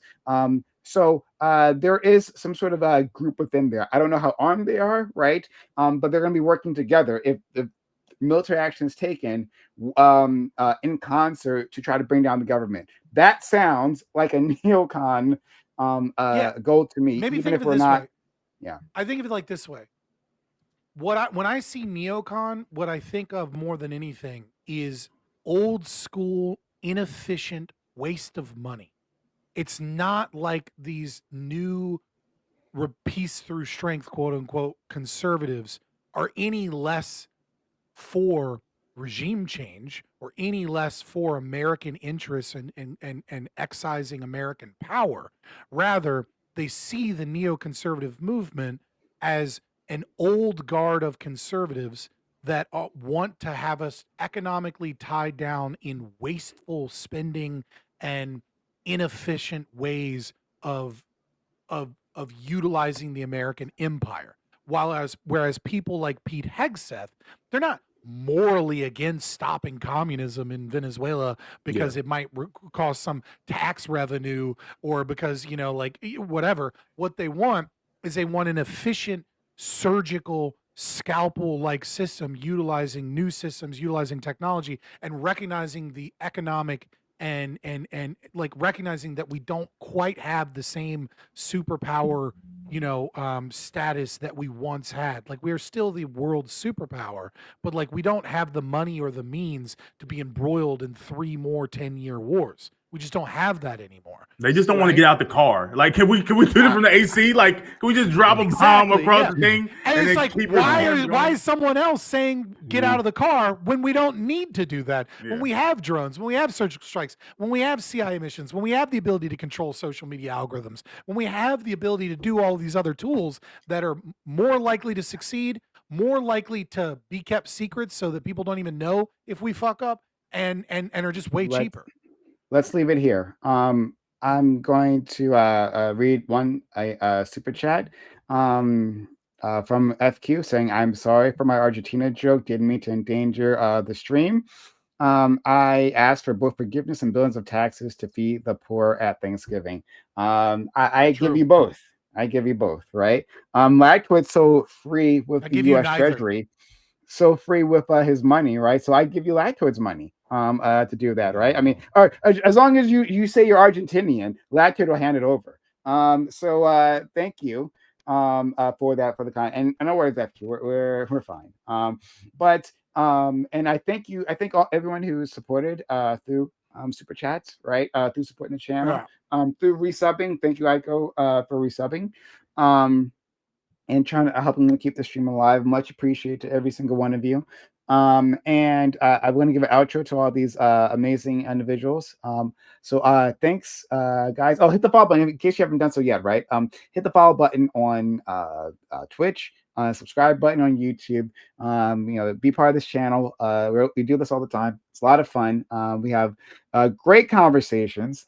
We get frustrated at each other, right? Various periods of people get frustrated at each other, and it's a lot of fun to watch. So yeah, consider supporting the channel, sticking around if you could. All right, so thank you, Lactwood, for being here.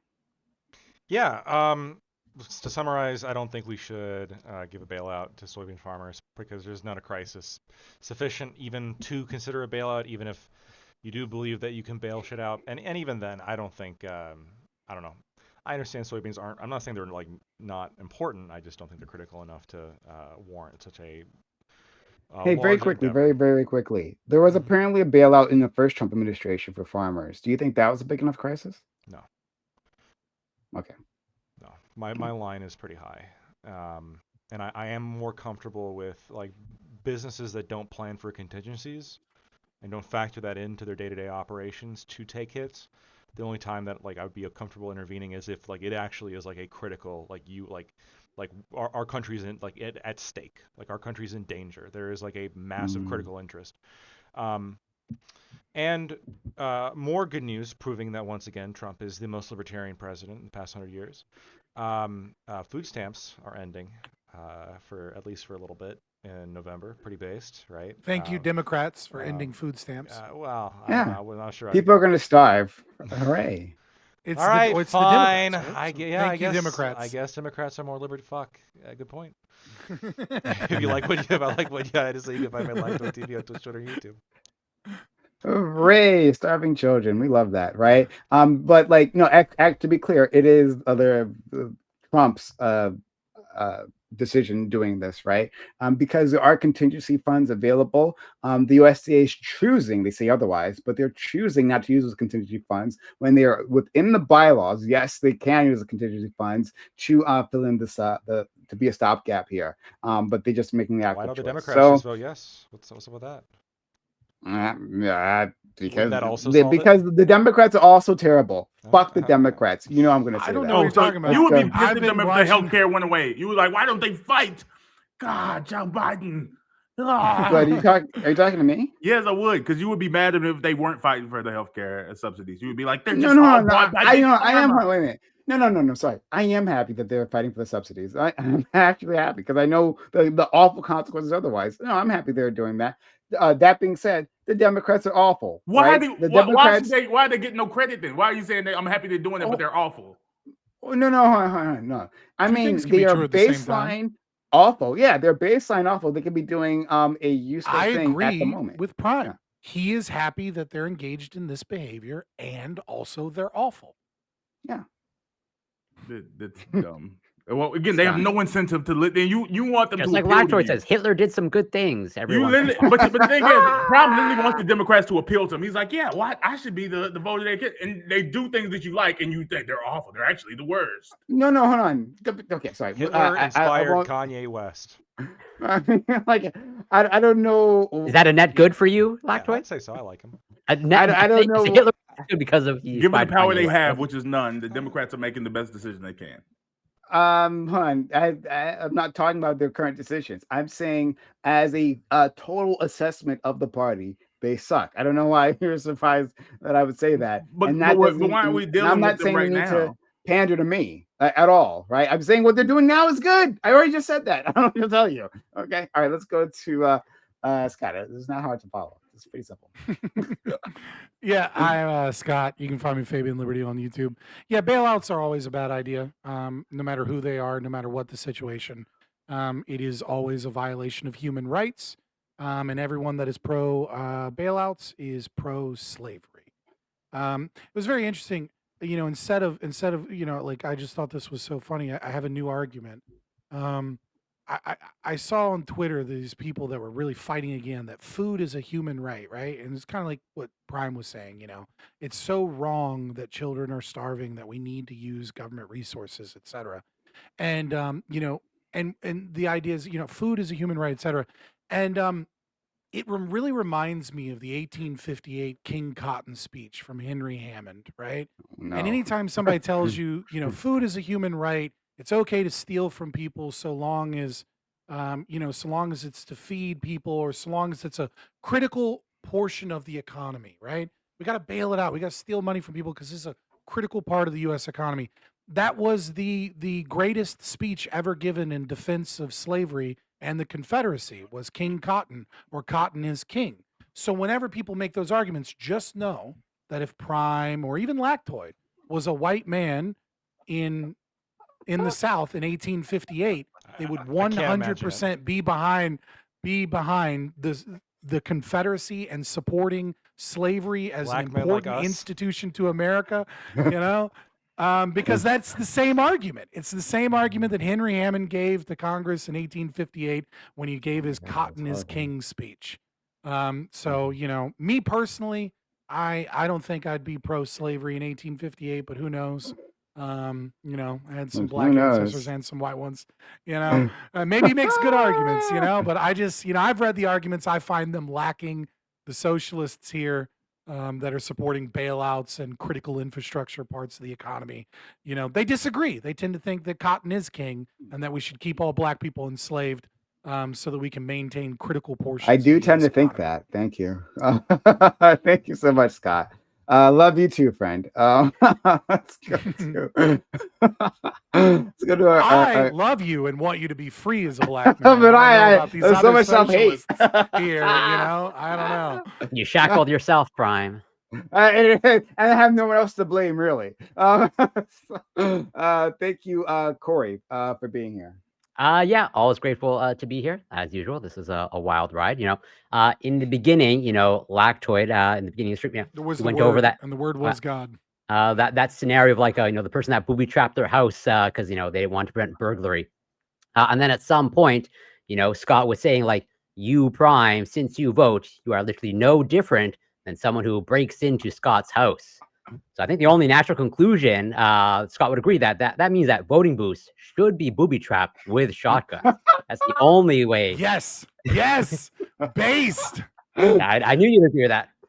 So, there has to be a line though for people that vote to reduce the size and scope of the state, and that is the only portion that you do not get shot in the face with a shotgun. Every other one, you vote Democrat, you vote Republican, right? So they asked you beforehand which party you're going to vote for. You're going to vote for the Libertarian Party, right? And you go to the non-booby trapped booth. Got it. Exactly. I think that's the libertarian utopia. But yeah, as always, this is great. You can find me on Twitch, YouTube, X, Instagram. It's Cord Campbell, and Substack. It's Cord Campbell. Bam, Scott, Lactoid. Always a pleasure. Love you, Brian. Same to you, friend. And also to my kind friend. Okay, we're done with outros. I don't know who this other guy is. No, just kidding. Okay, my kind friend Bam. Sorry, I was looking at something. But my kind friend Bam. Thank you for being here. Always fun to spar with you. Absolutely. I don't know how you're having fun. I have fun, but I don't know how you're fun losing week after week. But no. Thanks for having me. Always good conversation. Fun topic. Yeah, I think we attacked from a lot of different angles. It's crazy. I know something was wrong because me and Lactoid were agreeing a little too much. I don't like it. Let's not make this a regular thing. If I'm about to say for people out there, if you're movie people, go see Shelby Oaks. I'm technically. I heard it's pretty mid. Yeah, it's mid, but I have a production credit for it. So. Oh, nice. Well, it was a crowdfunded movie, but so my name pops up in the credits. It's pretty cool. But it's fun. You know, it's definitely a horror movie. Hey, what would that name be? So everyone can keep a lookout. That's it. She'll be. Oh, my name? No, but it's in there. Are you credited as Sam, Black American Made? Yep, that's it. Just look for Black American Made in there. You almost got me, but no. I'd say it's a movie.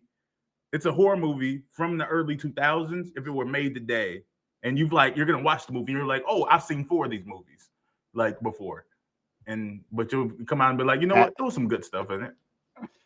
That's such an endorsement. Yeah. Okay. I should be on the poster. You know what? Yeah. I mean, I guess it was all right. I gave it a solid 7 out of 10. Let's thank you so much. I'm gonna send you guys out to Wick, right, who betrayed us. Well, not Wick didn't betray us. Gibbs betrayed us because he's on Wix now, right? Not on our panel. But we're going to still support our friend Wick, who's always been kind to us. We're gonna raid him, not a female, unfortunately. But we're going to actually what Wick is doing. He's being part of someone else's panel. I can see that now. And got some unsavory people there. Doesn't matter. I'm gonna send you out. Bye. Bye, guys. Dude, you know what I really kind of want to do? I don't do street interview content, but I kind of think it'd be really funny to do street interview content and just describe Hitler's policies and ask people on the street if they support them. Oh, of course, that sounds like fun to you. Because I'm pretty sure I can get most people to go on board with like the Strength Through Joy program, right? Like state-run, subsidized vacation. All right, homies. What are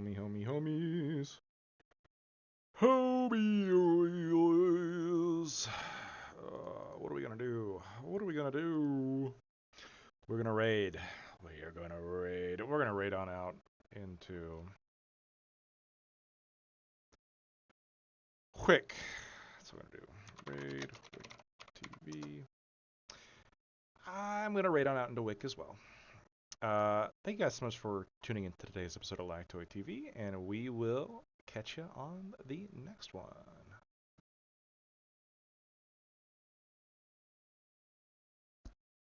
Oh my God! In here and won the prompt. I just want to say I walked in here and won the prompt. No, you fucking didn't.